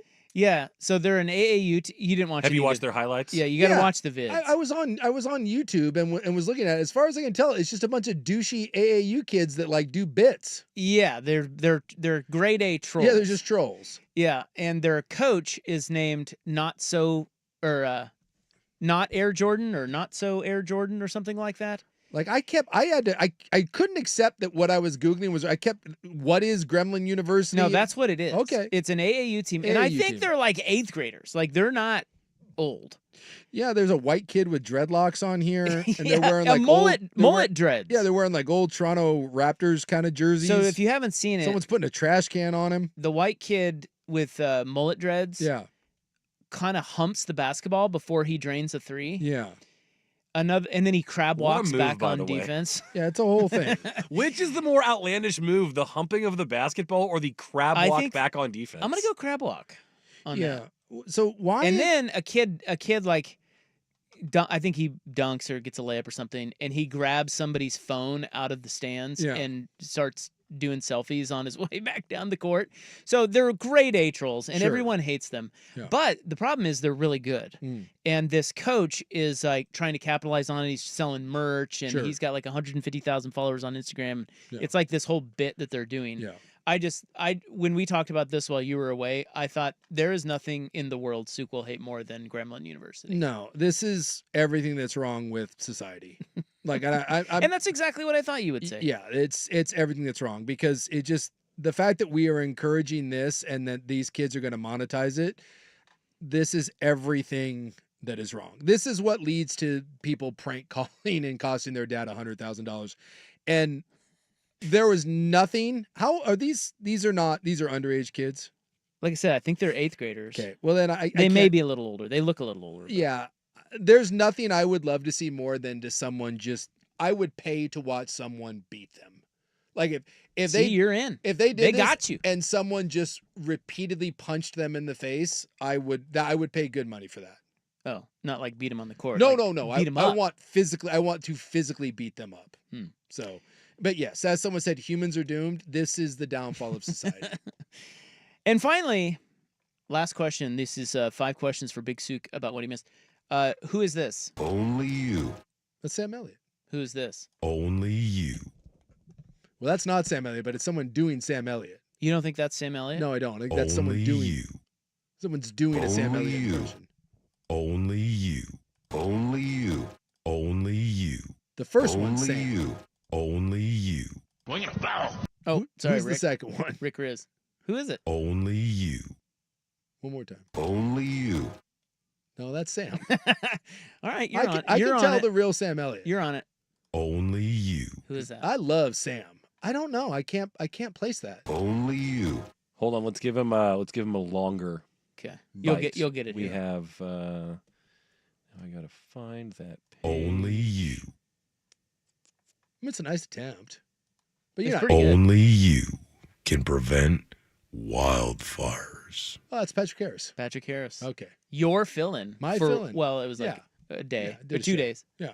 Only you. Only you. We just thought the only you part sounded exactly like It's a good Sam. It's a good take. And we thought we maybe were able to fool you with it, No. but we were not. No. Look I'm at a the big brain on you. I'm a Sam Elliott aficionado. Only so you. Only It's good. you. It's a good attempt. I mean, that's pretty close. There's a lot of people that it's like doing Christopher Walken. There's a lot of people that can do a good Christopher Walken, but it's not Christopher Walken. Only you. Only you. You ever heard like Kevin Spacey's Christopher, or not Kevin Spacey, Kevin Pollak does a phenomenal Christopher Walken. I don't think there's a lot of people that can do Sam Elliott because you have to have. There you've also got is a Kevin deep Spacey register. one too, where Kevin Spacey does Christopher Walken auditioning for Star Wars on SNL or something. Yeah, it's close. I like it. Well, Harris has the pipes.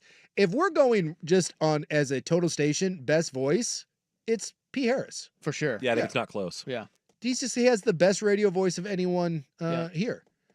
Yeah, it comes from years of chain smoking, but it's fantastic. I mean, it just sounds great. And there you have 5 questions for Big Souk about what he missed.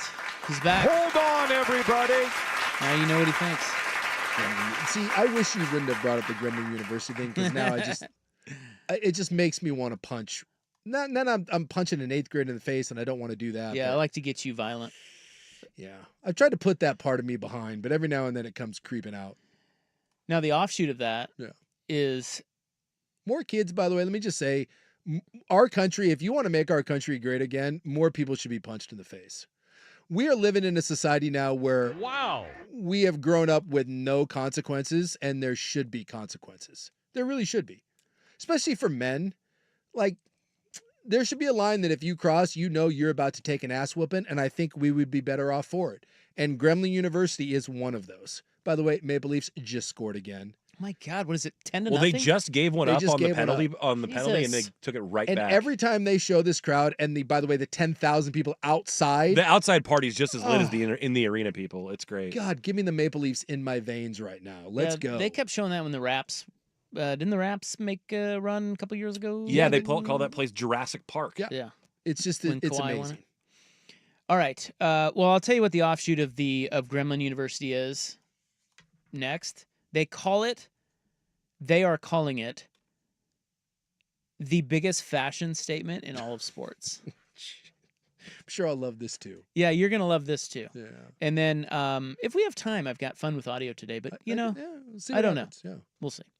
The club coming up soon as well on The Fan. It's time for a Ducks Report, the inside story on Oregon athletics. Brought to you by Mods PDX. The future of building is here.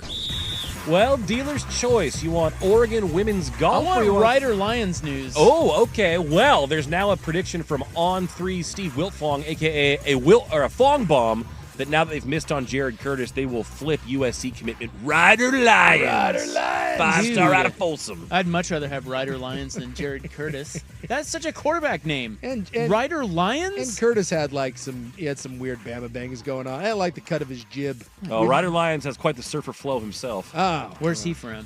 Folsom. Oh, Curtis or the prison? Folsom, California. Folsom prison? Oh, yeah, he does have the flow. Wow. Yeah, I want that guy. Ryder Lions. Mods PDX, the future of building is here. If you're considering new construction and want it done right,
Fan. All right, I'm going to push Fun with Sports Audio to tomorrow. You know, we have very little time left before we move on to the club, so I'm just gonna not enough time for Fun with Audio. No, not this audio. Not this audio. We'll get that tomorrow. We'll talk about we didn't talk about the Nuggies and the Thunder. No, Nuggies, in fact, the Thunder. best technical foul I've ever seen. Yeah, the Russell Westbrook team. That was greatness. Calling your own technical foul, love it. Beautiful troll. So they're calling it. So this goes. This is what we talked about while you were gone. We had a segment on Gremlin University. Yeah, and that led into a segment on the biggest fashion show in sports now. Oh, because the Met Gala is going on right now, and all the sports figures are out at that. And Not LeBron. Yeah, He's not there. His wife's there though, holding down the castle, according to LeBron. No, the latest fashion show and the biggest fashion show in all sports is Little League baseball. What? Because the kids are all wearing. Oh, they got the oven mitts and all the arm sleeves, all the stuff, the helmets, the cleats, the socks, the arm sleeves, the the pants. Rizzler has made its way into glove, to Little League, and Absolutely. it is a thing. Oh, yeah. It's been written up, and I'm sure some people listening have kids that, in fact, they text in when we talked about this last week. But it's very real. If you have kids that are in Little League, it's not all the kids. I mean, some of them don't give a rip. But yeah, I've know that's a thing for the last handful of years. I mean, they do little bits on it now where they're doing memes where it's like every AAU or whatever, every travel team baseball player, and he's got like a beach towel hanging from his belt, and he's got all the eye black on. The Bryce Harper broification, a lot of bros. Harper was quoted in this story that I read on it, and Yeah. because he's like one of the guys they emulate. Yeah, he's one of the bros, and he's like he tries not to match everything because the kids don't like things to match. Color wise, because he does bits. Harper does, if you notice. Yeah, he's always wearing headbands. Yeah, he has to be more subtle about it because MLB won't let you do so much. It's like the glove that was the ice cream cone glove that Ellie De La Cruz. No, it was Jazz Chisholm. Oh yeah, he does a bunch of stuff with cleats and belts, and he tried to do a glove. This was a couple years ago that looked like a melting ice cream cone. Sure. And MLB nixed it, but it's things like you can now get that. By the way, they have a custom youth ice cream cone glove now. What's it called? It's. Yeah, I thought there was a name for it. Anyway, there's this guy who used to be a former D1 player, and he remains anonymous because he says he wants it to be about the art. Of course. But he owns the main website where a lot of people are ordering all this. A lot of kids and families are ordering all this stuff. Yeah. And it's all it's all just showy. I mean, there's no harm in it, but at the same time, of course, we got old men yelling at the clouds that this isn't the game that I grew up with. Do they even care about baseball? But the topic that we discussed was how much do we need to put up with for our kids? Like, how much bad stuff do we need to put up with for our kids to like the sports?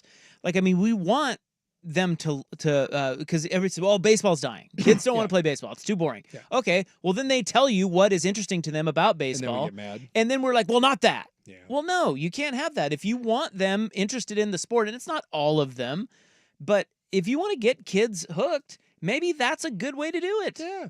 Well, I mean, this is one of those that, look, I can be as old manny yelling at the clouds as anyone else. I mean, the whole Gremlin University thing, but this is what you got to calm down because it's been 30 years since I was, in high school sports, but I remember when I was playing, man, we had the same, like Under Armour was just a thing.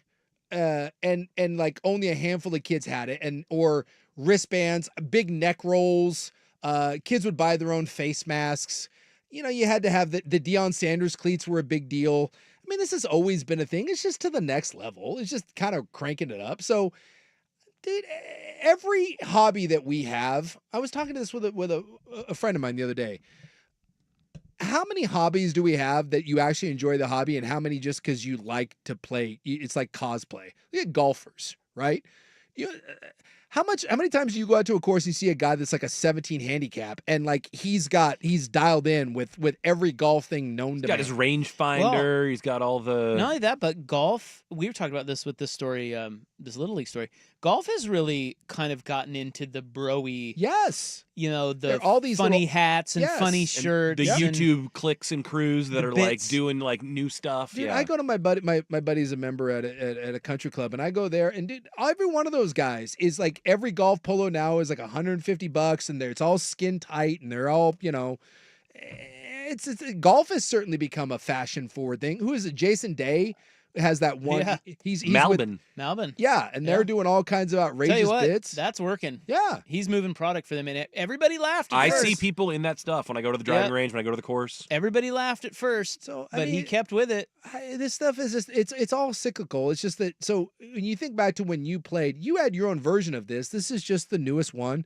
I remember when my kid was playing Little League Baseball, it was those necklaces, like I forget what those were called. I don't remember the name of them, but they were supposed to be like almost like a centering your core type and thing. they were expensive, and you they matched your team's and jersey. You had to have one. What were the Nike Elite socks for a while? You were no one if you didn't have Nike. And so it's like anything else, man. If you're a little kid and you're playing sports, there's going to be a fashion trend that you're going to want to emulate, whether it's your favorite ball player or some influencer does it. And so I try not to, as dumb as some of that stuff is to me, I try not to be the old man about it, because that's just, it's the ever evolving thing. But I will tell any parent, your kid does not need that stuff in order to play. No, if you they can't, don't. If you can't afford it, and I understand that sometimes it's awkward for your kid to be the one left out, but you really don't need to outfit your kid in $1,000 worth of crap in order for that kid to play well. No, you don't. But at the same time, if that's what is interesting to him or her about the sport, and if that's the barrier, and that gets them out there on the field, and then all of a sudden they have a pretty fun season, and they get better, and the coach is good, and all of a sudden they like the sport. Yes, so that's a good thing. Yes. Get your kid, anything that gets your kid off of the couch, along within reason. If you can't afford it, you can't afford it. But if it gets your kid out from his phone or out from the PlayStation or the computer and gets him outside doing something, I'm all for it. Yeah, like a hot pink sliding mat. Well, nothing says get off my couch. I mean, like a hot pink sliding mat. But hey, that's what they like. Some of I would say the thing I do, like my bike, I do that, and I'm a casual bike rider, but I buy stuff for my bike that's merely aesthetic. I'm like, I'll be like, oh, this is cool handlebar tape, or, I'll buy little stickers to put on there or whatever. And like, we all do it, just to our varying degree. And we just old people like to yell about kids. Sure that is what we do. Ah, damn kids. All right. We got to get to the club. Shove that straight up your little kid ass. You guys want to do the club? And it makes me sad. Let's do the club. I want to hear some Italy stories. Come on, man. Yeah, we throw some Italy stories. I want to hear about some Italy hots. Yeah. I was robbed.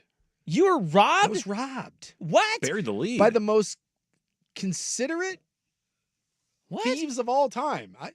We had our apartment broken into, but oh no, in like the nicest way possible. Oh no. All right. Tales. Yeah. Tales from Italy. Coming up next. Hey, it's Rob sticking around for Window Nation in Portland. We're a little different here. We all know it's unique. We're mindful of what we bring into our homes and the local businesses that we're supporting in the process. So it's time for a change that's both sustainable and beautiful, and that's why we want you to go with Window Nation when you need new windows for your home. They offer energy-efficient windows.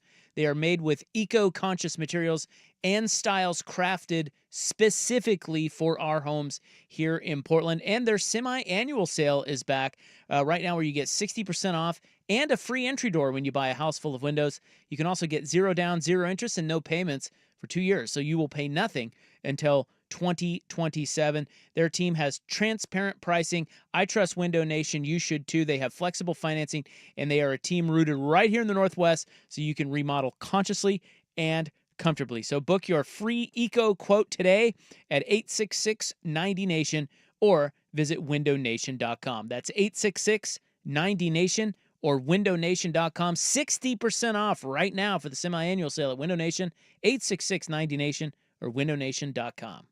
We all hear the radio ads about the IRS.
A SportsCenter update on 1080 The Fan.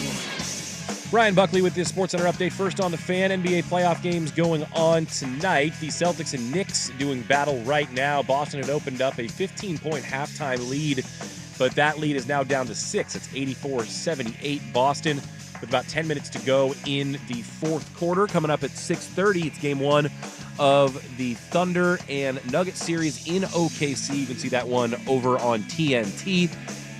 The Thunder are 10.5-point favorites. Meanwhile, one Stanley Cup playoff game tonight in the Eastern Conference semis. The Maple Leafs and Panthers doing battle. It's currently the first intermission after a wild first period. Maple Leafs up 3-1. And the Mariners back in action tonight. They're looking to win their 9th straight series, opening a 3-game set in Sacramento against the Athletics. Bryce Miller is on the hill tonight for the M's. Luis Severino for the A's. First pitch is at 7:05. More sports scores and stories in 30 minutes. Ryan Buckley, the George McCoy at Warren Allen Sports Desk. Hurt and missing work. Insurance companies acting like jerks. Don't call your mom. Call George McCoy at WarrenAllen.com.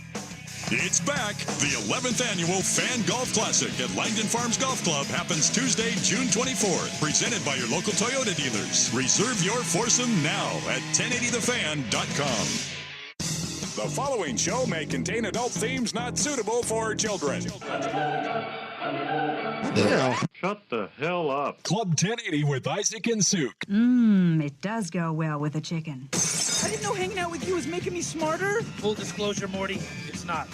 Temporary superintelligence is just a side effect of the mega seeds dissolving in your rectal cavity. Oh, man. Yeah, and once those seeds wear off, you're going to lose most of your motor skills, and you're also going to lose a significant amount of brain functionality for 72 hours, Morty. Starting right about now. Club 1080 with Isaac and Souk is brought to you by Pub Beer, the official beer of cheap fun. It's called sports. It's called baseball in particular. Here's another thing that's happened to me as I get older. I'm moving more into the whites. Blazers. What? How do you find a male hooker? Come on, you dumbass. Eat me. What does a giraffe sound like?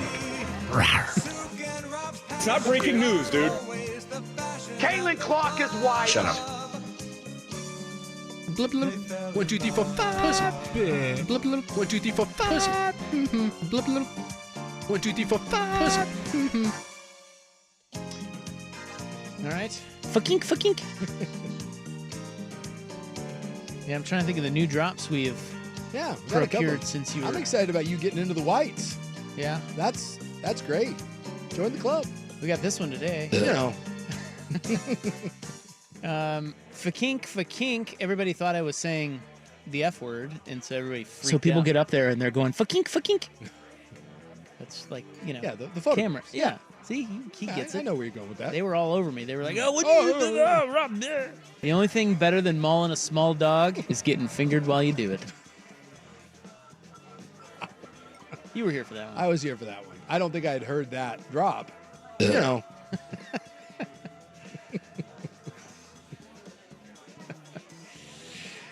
Good times. Fakink. You're welcome. Good times. So you were robbed. Okay, wait a minute. Here's the upset, and he hasn't pointed this out yet on the air because we haven't talked about it. Yeah. But your opening segment, we talked about your trip to the Vatican, which you loved very much. But you thought Italy generally overrated. I did. I wouldn't. You didn't like it? I wouldn't go back. This is my summary of Italy. The experiences. My buddy that planned the trip did a phenomenal job, and the experiences that we had were incredible. Some of the tours we took, the Vatican thing might be the coolest thing that I've ever gotten to do. Getting a chance to be in the Vatican and open it, go room to room and open the Vatican and turn on the lights, and be in there with no one. And not even being a religious person, I just can't tell you the impact that had. It truly was amazing. And there were such beautiful cities and the countryside. I like the idea of Italy.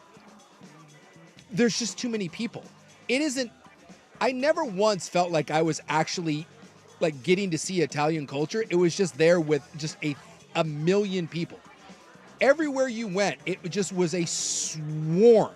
And I mean an absolutely massive humanity of tourists and rude tourists.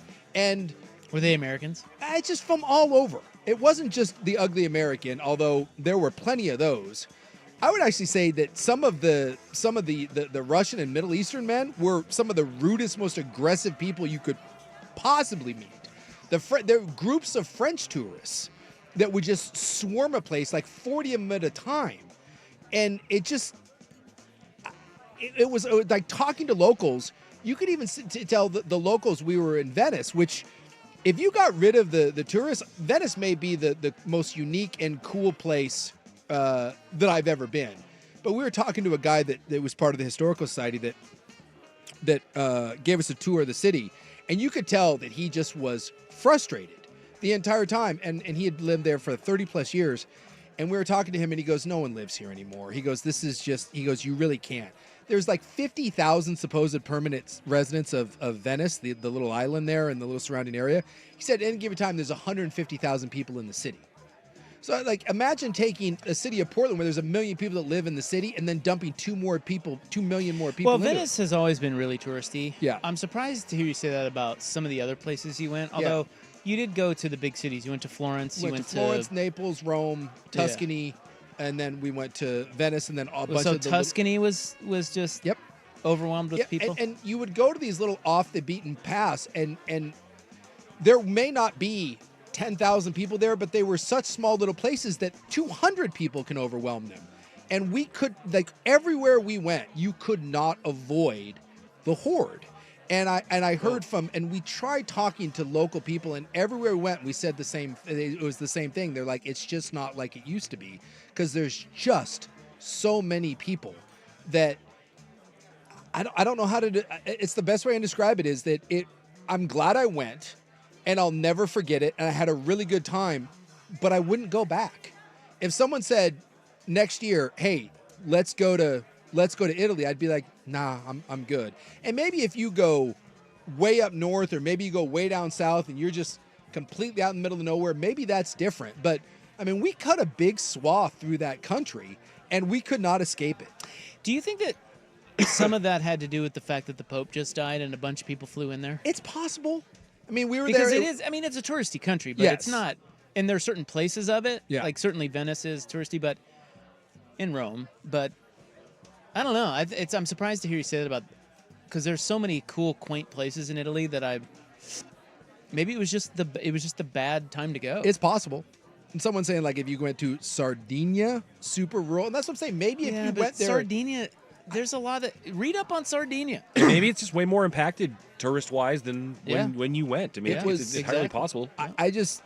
There was a point where multiple times where we just were like we can't do it. Let's just go back to the apartment and sit. I mean, there was this really cool wine bar like that we found where there's like 4 tables, and it's just this guy who doesn't speak a word of English, and we're like, let's go there. And so you go there, and we're like, hey, let's pop some bottles, and we'll just sit.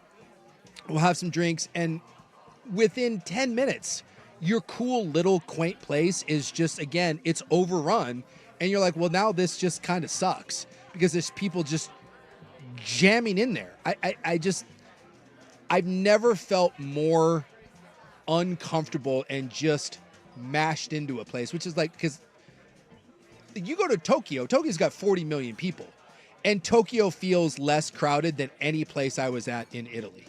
And it's orderly, and in Italy, it was Thunderdome. Like, and I love the history. Rome, of my favorite city, like Rome was incredible. Like seeing the ruins and seeing the Vatican and seeing the Colosseum, like that's some of the coolest stuff I've ever done. But there's like a breaking point when you're there where like we're at the Colosseum and we got our own little private tour. We paid for a lot of the private stuff, but there's only so much privacy you can have, and watching people, I don't know, have zero reverence, zero respect for like these historical sites, and like listening to the people try to tell people quit climbing on that, just like have some element of respect for what you're watching. And then the other one that just drove me crazy is it's just 10,000 people trying to take a photo of themselves. That's all it is. Like you're sitting there in front of priceless works of art, and no one wants to look at the art. No one even wants to take photos of the art. They just want to take a photo of themselves in front of it. And when you're there with just that many people and there's just the line of people gets clogged down because everyone has to stop and take photos in front of it.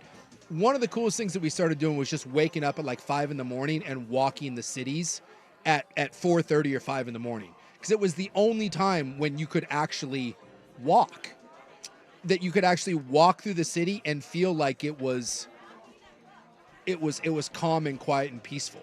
So it was the best trip in some places, in some ways that I've ever been to. But it's like sometimes when you watch like a 3-hour movie that's really well done and it's super informative, but you'll never watch it again. That was Italy for me. So glad I went, and I'll never forget the trip. It was an all-timer, but I wouldn't want to go back. And you were robbed. And I was robbed. Let's get to that story next on The Fan. The home of Dirt and Spray. I'm Dirt. Seems like a classier bottle of hot sauce, does it not? She is a saucy mama. By the way, we got a recommendation that should be your nickname. Saucy Mama? Swag's nickname should be After Saucy our Mama. meatball sandwich conversation the other day, they think you should be a saucy mama. I think you are a saucy mama. He's a bit of a saucy mama. Yeah, you are. I can get saucy. I bet you can. You gonna get saucy today? Not necessarily. Dirt and Spray. Weekdays 6 to 9 a.m. on 1080 The Fan. Now, here's a quick look at Portland traffic. I'm still getting reports of pretty tough traffic if you're headed into downtown Portland. Not only is your ride on northbound 5 sluggish, I've got reports of slow traffic on 84 west just as you're getting onto 5. Northbound 5 slow all the way to the Interstate Bridge. I'm Casey.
Of being robbed in Italy, everyone's dream.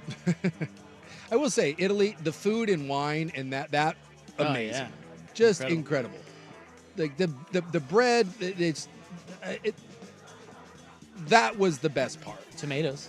Oh, dude, they're just lemons. The food was so good.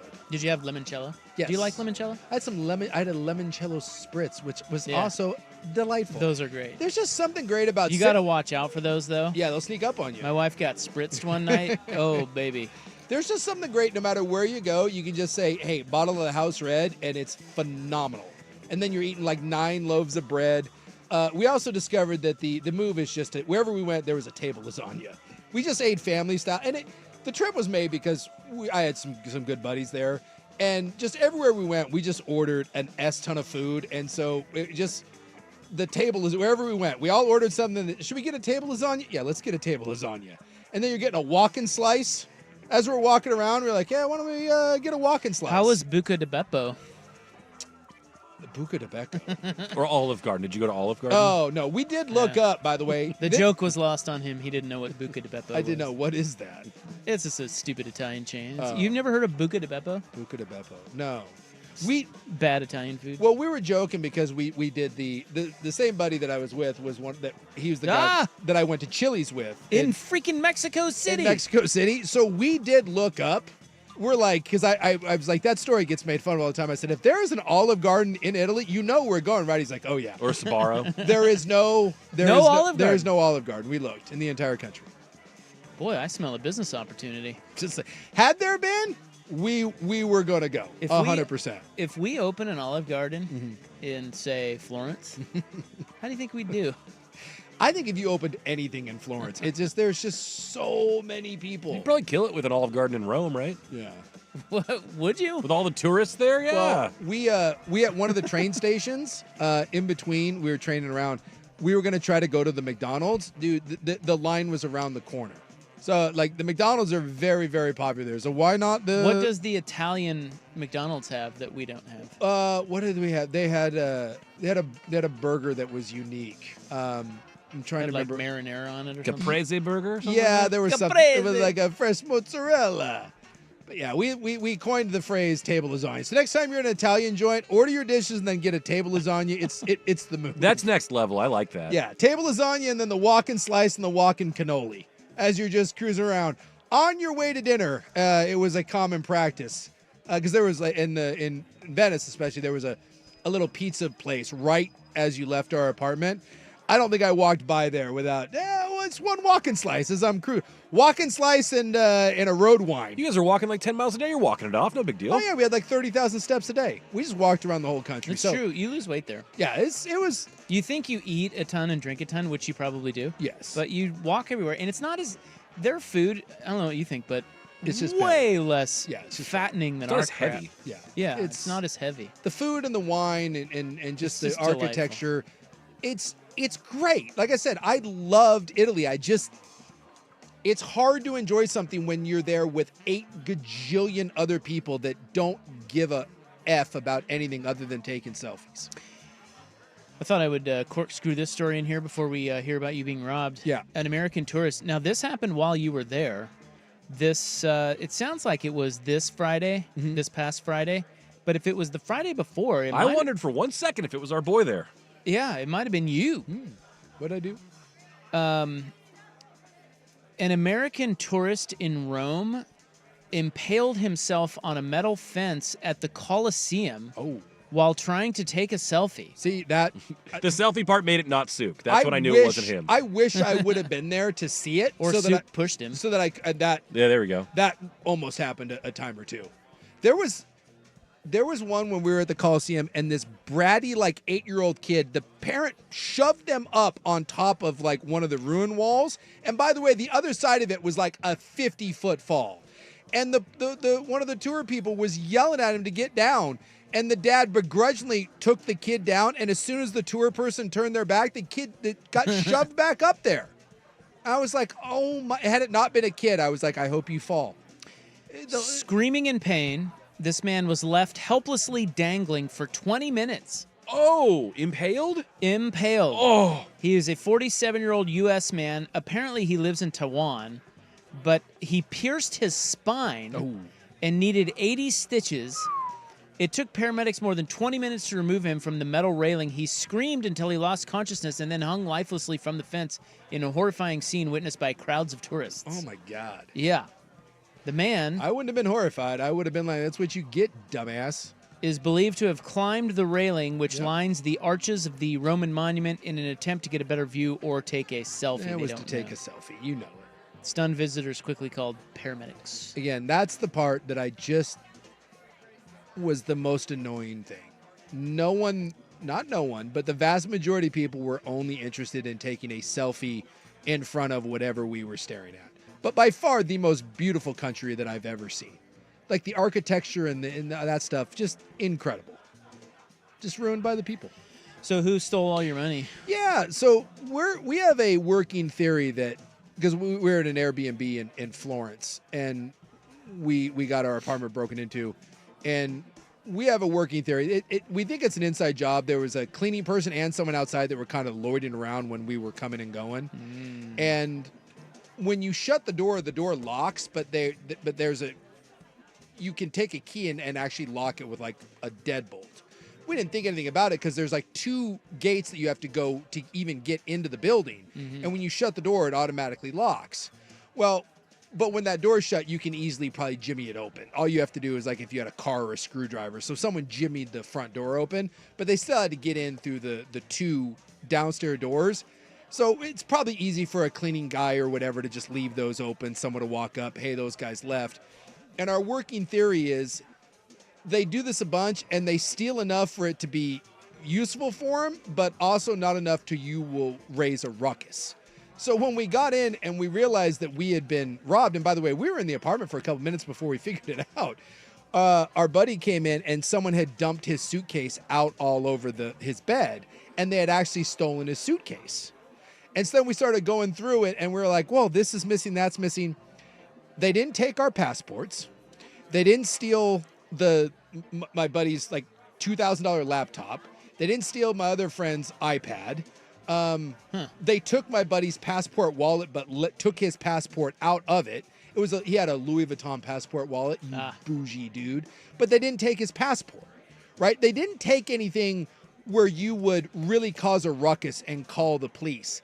They stole I think I had like $150 in cash that they got. They stole one of our friends' just generic suitcase, but our other friend, the same guy that had the Louis Vuitton, he's got one of those Ramoa suitcases. It's like a $2,000 suitcase. They didn't take that.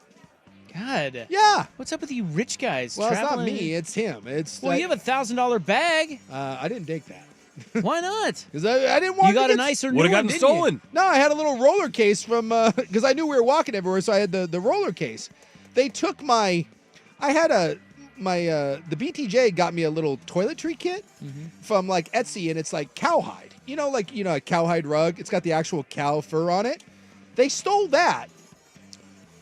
But they took all the contents of my bag and put them on the counter one by one. They're the nicest, most considerate thieves of all time. You would think you would just take that and dump it out. No. Everything was taken out and put, I'll show you the photo. Toothbrush, shaving cream, all of it was taken neatly out and put on the counter, and then they stole. So what time of day was this? Midday. I mean, we left at probably 10 and we came back at 5. So sometime between then it was. And had you been leaving about that time and coming back about that time every day? I don't know. We were only there for I think that was like the first or second day that we were there that it happened. But it was the most random. And then they stole some jeans, some linen pants. They stole my sandals. I had some really nice They stole your hot jeans? No, they stole my buddy's hot jeans. They stole. Were they bedazzled? Like Tim Taylor? No, but they did get some nice linen pants. Like I had a really nice pair of Nike shoes. Didn't take those, but they took my sandals. Took my sandals. They took a couple. They took some of my buddy's underwear.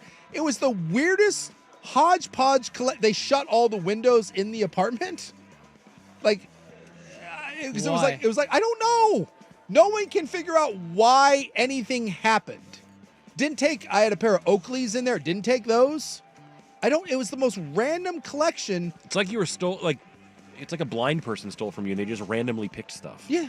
Well, I think they probably pick things that are easily resold. Yeah, I don't. But no, they didn't take the electronics, interestingly. No. Because those are personalized. And like someone's used underwear are easily resold. Yeah, that's weird. Oh. Yeah, that doesn't track. But I think most They of were it... Calvin Klein underwear. I don't know. So I got a couple bucks. I had whatever cash I had left in my backpack, some sandals, and my toiletry bag. That's it? That's it. That's not bad. No. I mean, it sucks, but... Well, they stole some T-shirts, but they were shirts like plain T-shirts like this that I bought from Kohl's. Like, why are you? Huh. Like, what? So weird. It's no. So like, is it designed that it probably is an inside job? First of all, yeah. I'm guessing they do that to tourists all the time. I'm People certain. they know that. Yeah. Well, Is it designed so that they steal just enough to get something out of it for them, but not enough for you to Yes. raise a ruckus? That was because like call the cops. That has to be. That's ultimately where, because there was nothing. We called the Airbnb place and we're like, hey, and they acted like, oh, this never happens, and we're like, whatever. And I think that's the point. Yeah, they were in on it. There's just not it wasn't enough to really. What are you gonna do? Call the Yeah. So you call the cops, And they know that. They think you don't want to disrupt your own vacation. It's not going to be worth you putting your plans on hold to chase this down for a couple days. So they're like, they won't bother. That's right. And if they stole all your stuff, Yes, or you're calling the cops. Or the passport. And you're not traveling anywhere. Yeah. Then you're on Yeah. to something.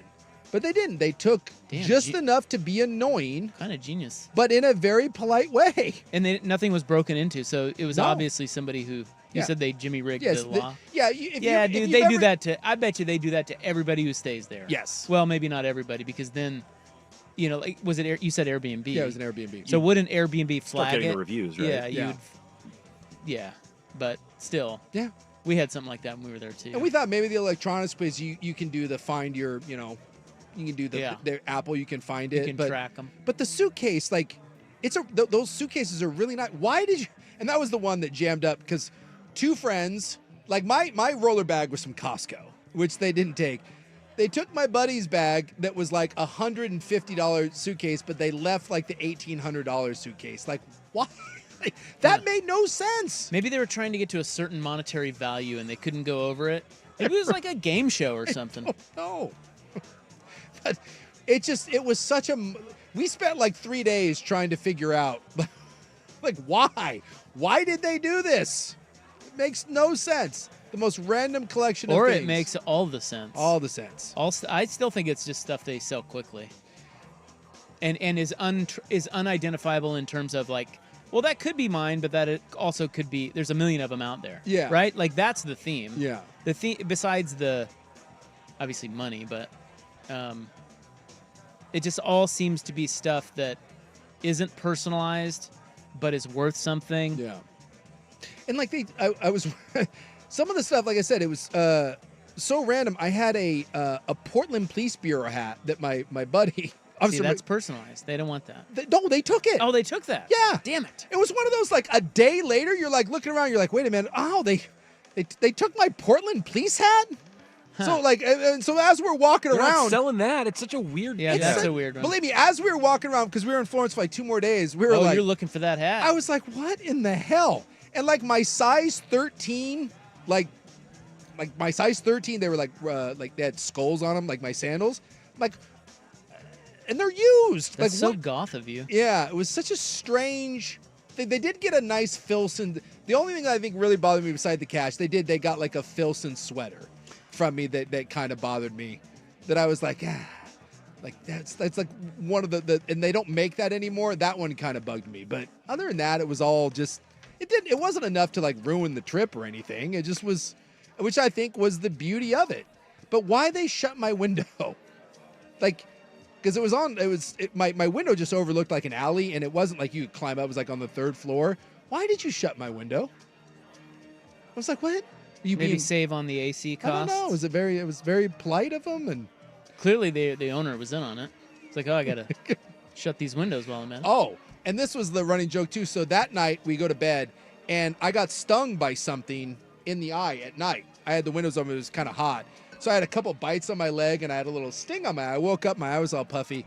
And I was like, my friend was like, hey, did they know that like the mosquitoes and insects get bad? Maybe they're shutting the window because they knew, like, hey, you leave this open, you're going to get bit. And then we started a running joke of maybe we should write them a thank you note. Doing you a solid. Really appreciate it. Thank you for not stealing our passports, the expensive luggage, and shutting the window. Very methodical. Yeah. And of course, the nice, if you are going to steal my toiletry bag, thank you for nicely laying out all of my toiletries on the counter.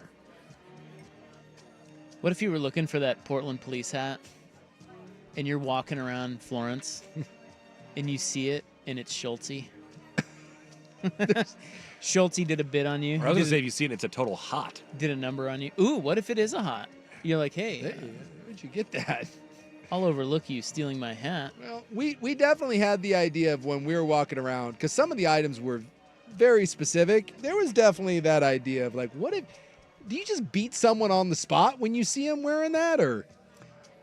Well, not everyone is as violent as you. No. So no. Yeah. But, yeah, that would be weird. Like, knowing that the police aren't involved and it's kind of over and it's like, dah. Yeah. If you saw the hat, what would you, like, I know what you would do, but what would a normal person do? I don't Probably know. a lot of nothing. Yeah, well, I wouldn't have. Yeah, you're different, Yeah. but I think that most people would be like, oh my God, that's my hat. The other one that kind of pissed me off is it ruined a great bit that I had going on. So I took whatever cash I had laying around the house and I just brought that with me to Italy, and I figured I would change it in. And believe it or not, I ended up with a bunch of $2 bills. Yeah, you did. I had like $80 in $2 bills. Casa Diablo in Venice? So that's some Casa Diablo dollars. And so I was taking those around because when you go to all the different churches to light a candle or whatever, they ask you, there's a little slot there that you're supposed to, it asks for like 50 cents or €1 or whatever. So I was donating to all the churches Casa Diablo dollars. I had a running bit of $2 of stripper bills to the churches. So such defiance. It was and yet you're helping. Yes, I thought it was a really great thing, but they stole the rest of my Diablo dollars, so I could not tip any more churches in stripper dollars. Well, listen, if you see a bunch of Italian dudes having a good time in Casa Diablo the next time you go in, I think you know where they're from. We did find my buddy's limit when we toured the Vatican. We wanted to tip our tour guide, Rose, who was just amazing. The sweetest woman. And like I said, she had basically lived at the Vatican since she was 6 years old. And so my buddy's like, hey, does anyone have any cash? I want to tip her at the end of the tour. And I had like $40 in Diablo dollars on my little travel bag. And I was like, I got this. And he refused. He would not let me tip Rose in Diablo dollars. We found his line. He just was like, no, we are not doing that. Fine line. But the rest of it, yes, there were many churches around there that received my wonderful donation and my prayers. I couldn't find anyone to give me a confessional, though. Yeah? Yeah, I wanted to do it because I've never done I've never done a confessional. Well, why not? Why wouldn't they? I don't know. Any of the churches we went to, you just pop into the little booth, right? No, there was no one in any of the booths. I don't think they just have priests sitting there to give confessions for tourists, right? No. Yeah, so. But we went. Well, why not? So I don't know that you can just pop in. We went into a bunch of churches where they were still using them as churches. Yeah. But there was a bunch of confessional booths, but there was none. I wanted to go in and give a confessional and confess everything. We wanted to see how awkward, like, if you just started from the beginning and everything that you should apologize for, I can put together a great list.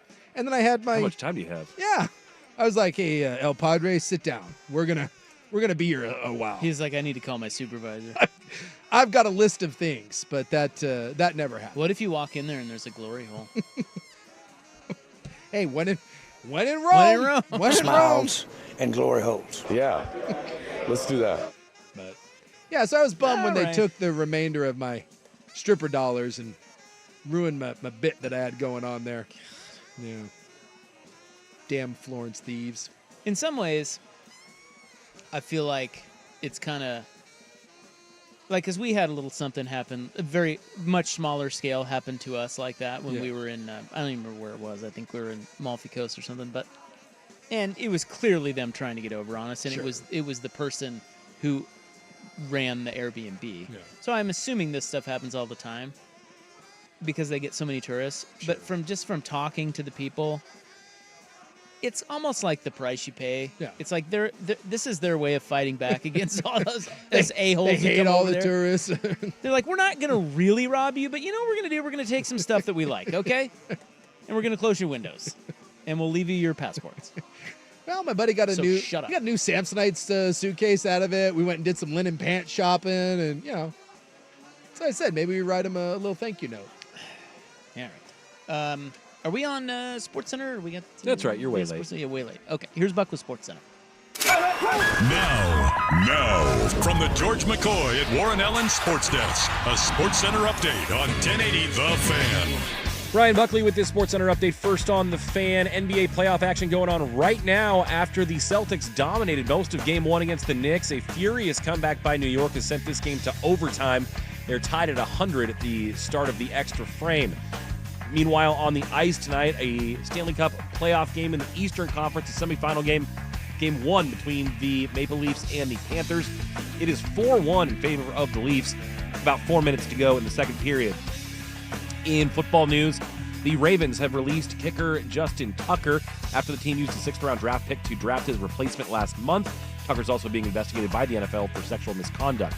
On the college gridiron, top-rated prep quarterback Jared Curtis has committed to the Georgia Bulldogs over the Oregon Ducks, who are also competing for his services. More sports scores and stories in 30 minutes. I'm Ryan Buckley, the George McCoy at Warren Allen Sports Desk. Hurt, missing work, insurance companies acting like jerks. Don't call your mom. George McCoy at WarrenAllen.com. The Fan Merch Locker has a new black 1080 The Fan hoodie, as well as classic long and short sleeve tees. Get yours now at 1080thefan.com. No time for a traditional in-ground vegetable garden? Mr. Plywood stocks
Well, don't they say that?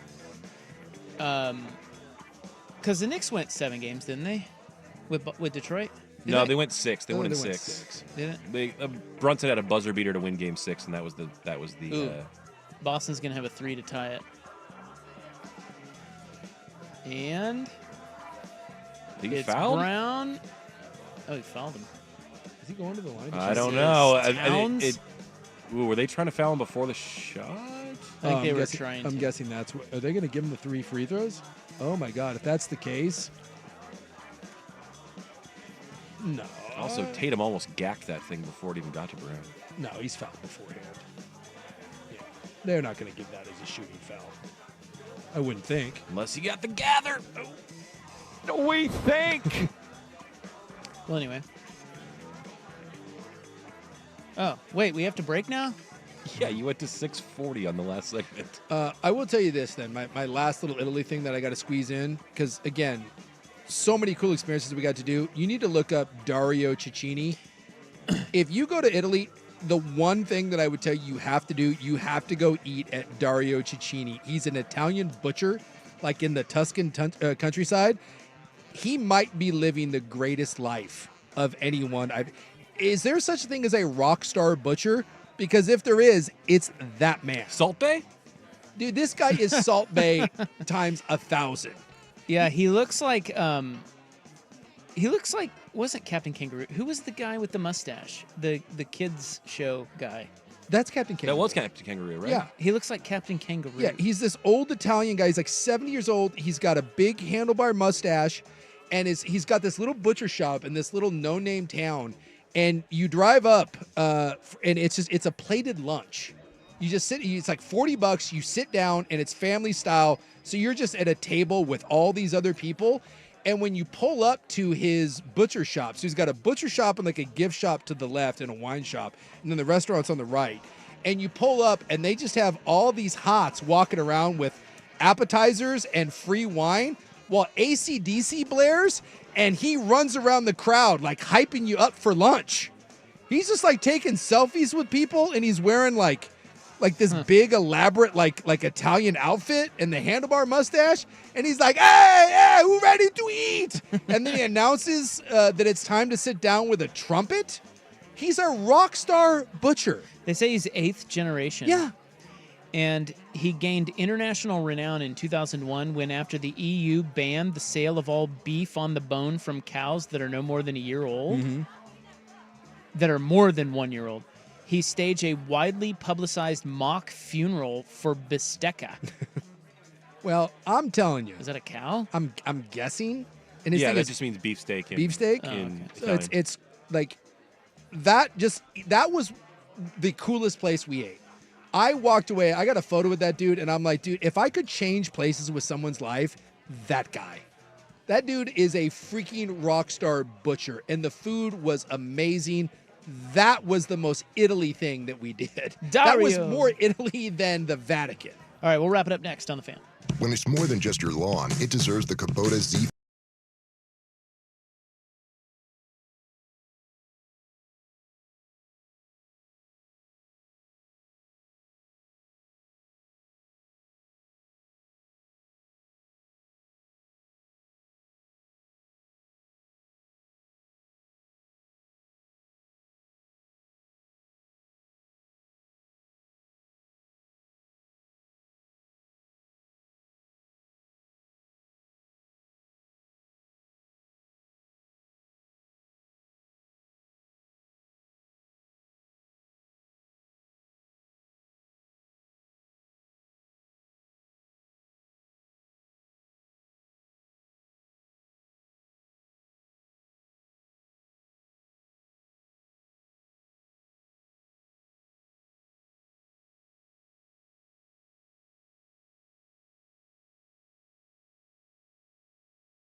Celtics lost game 1 at home. Yeah, they shot 15 of 60 from the three-point line. It's a robust 25%. God. By the way, they're going to win game 2 by 1,000 points. Can't wait for Boston Sports Talk Radio tomorrow. Well, the Cavs and the Celtics Why are you both going losing there? game 1 in series that no one gave a chance for the other team.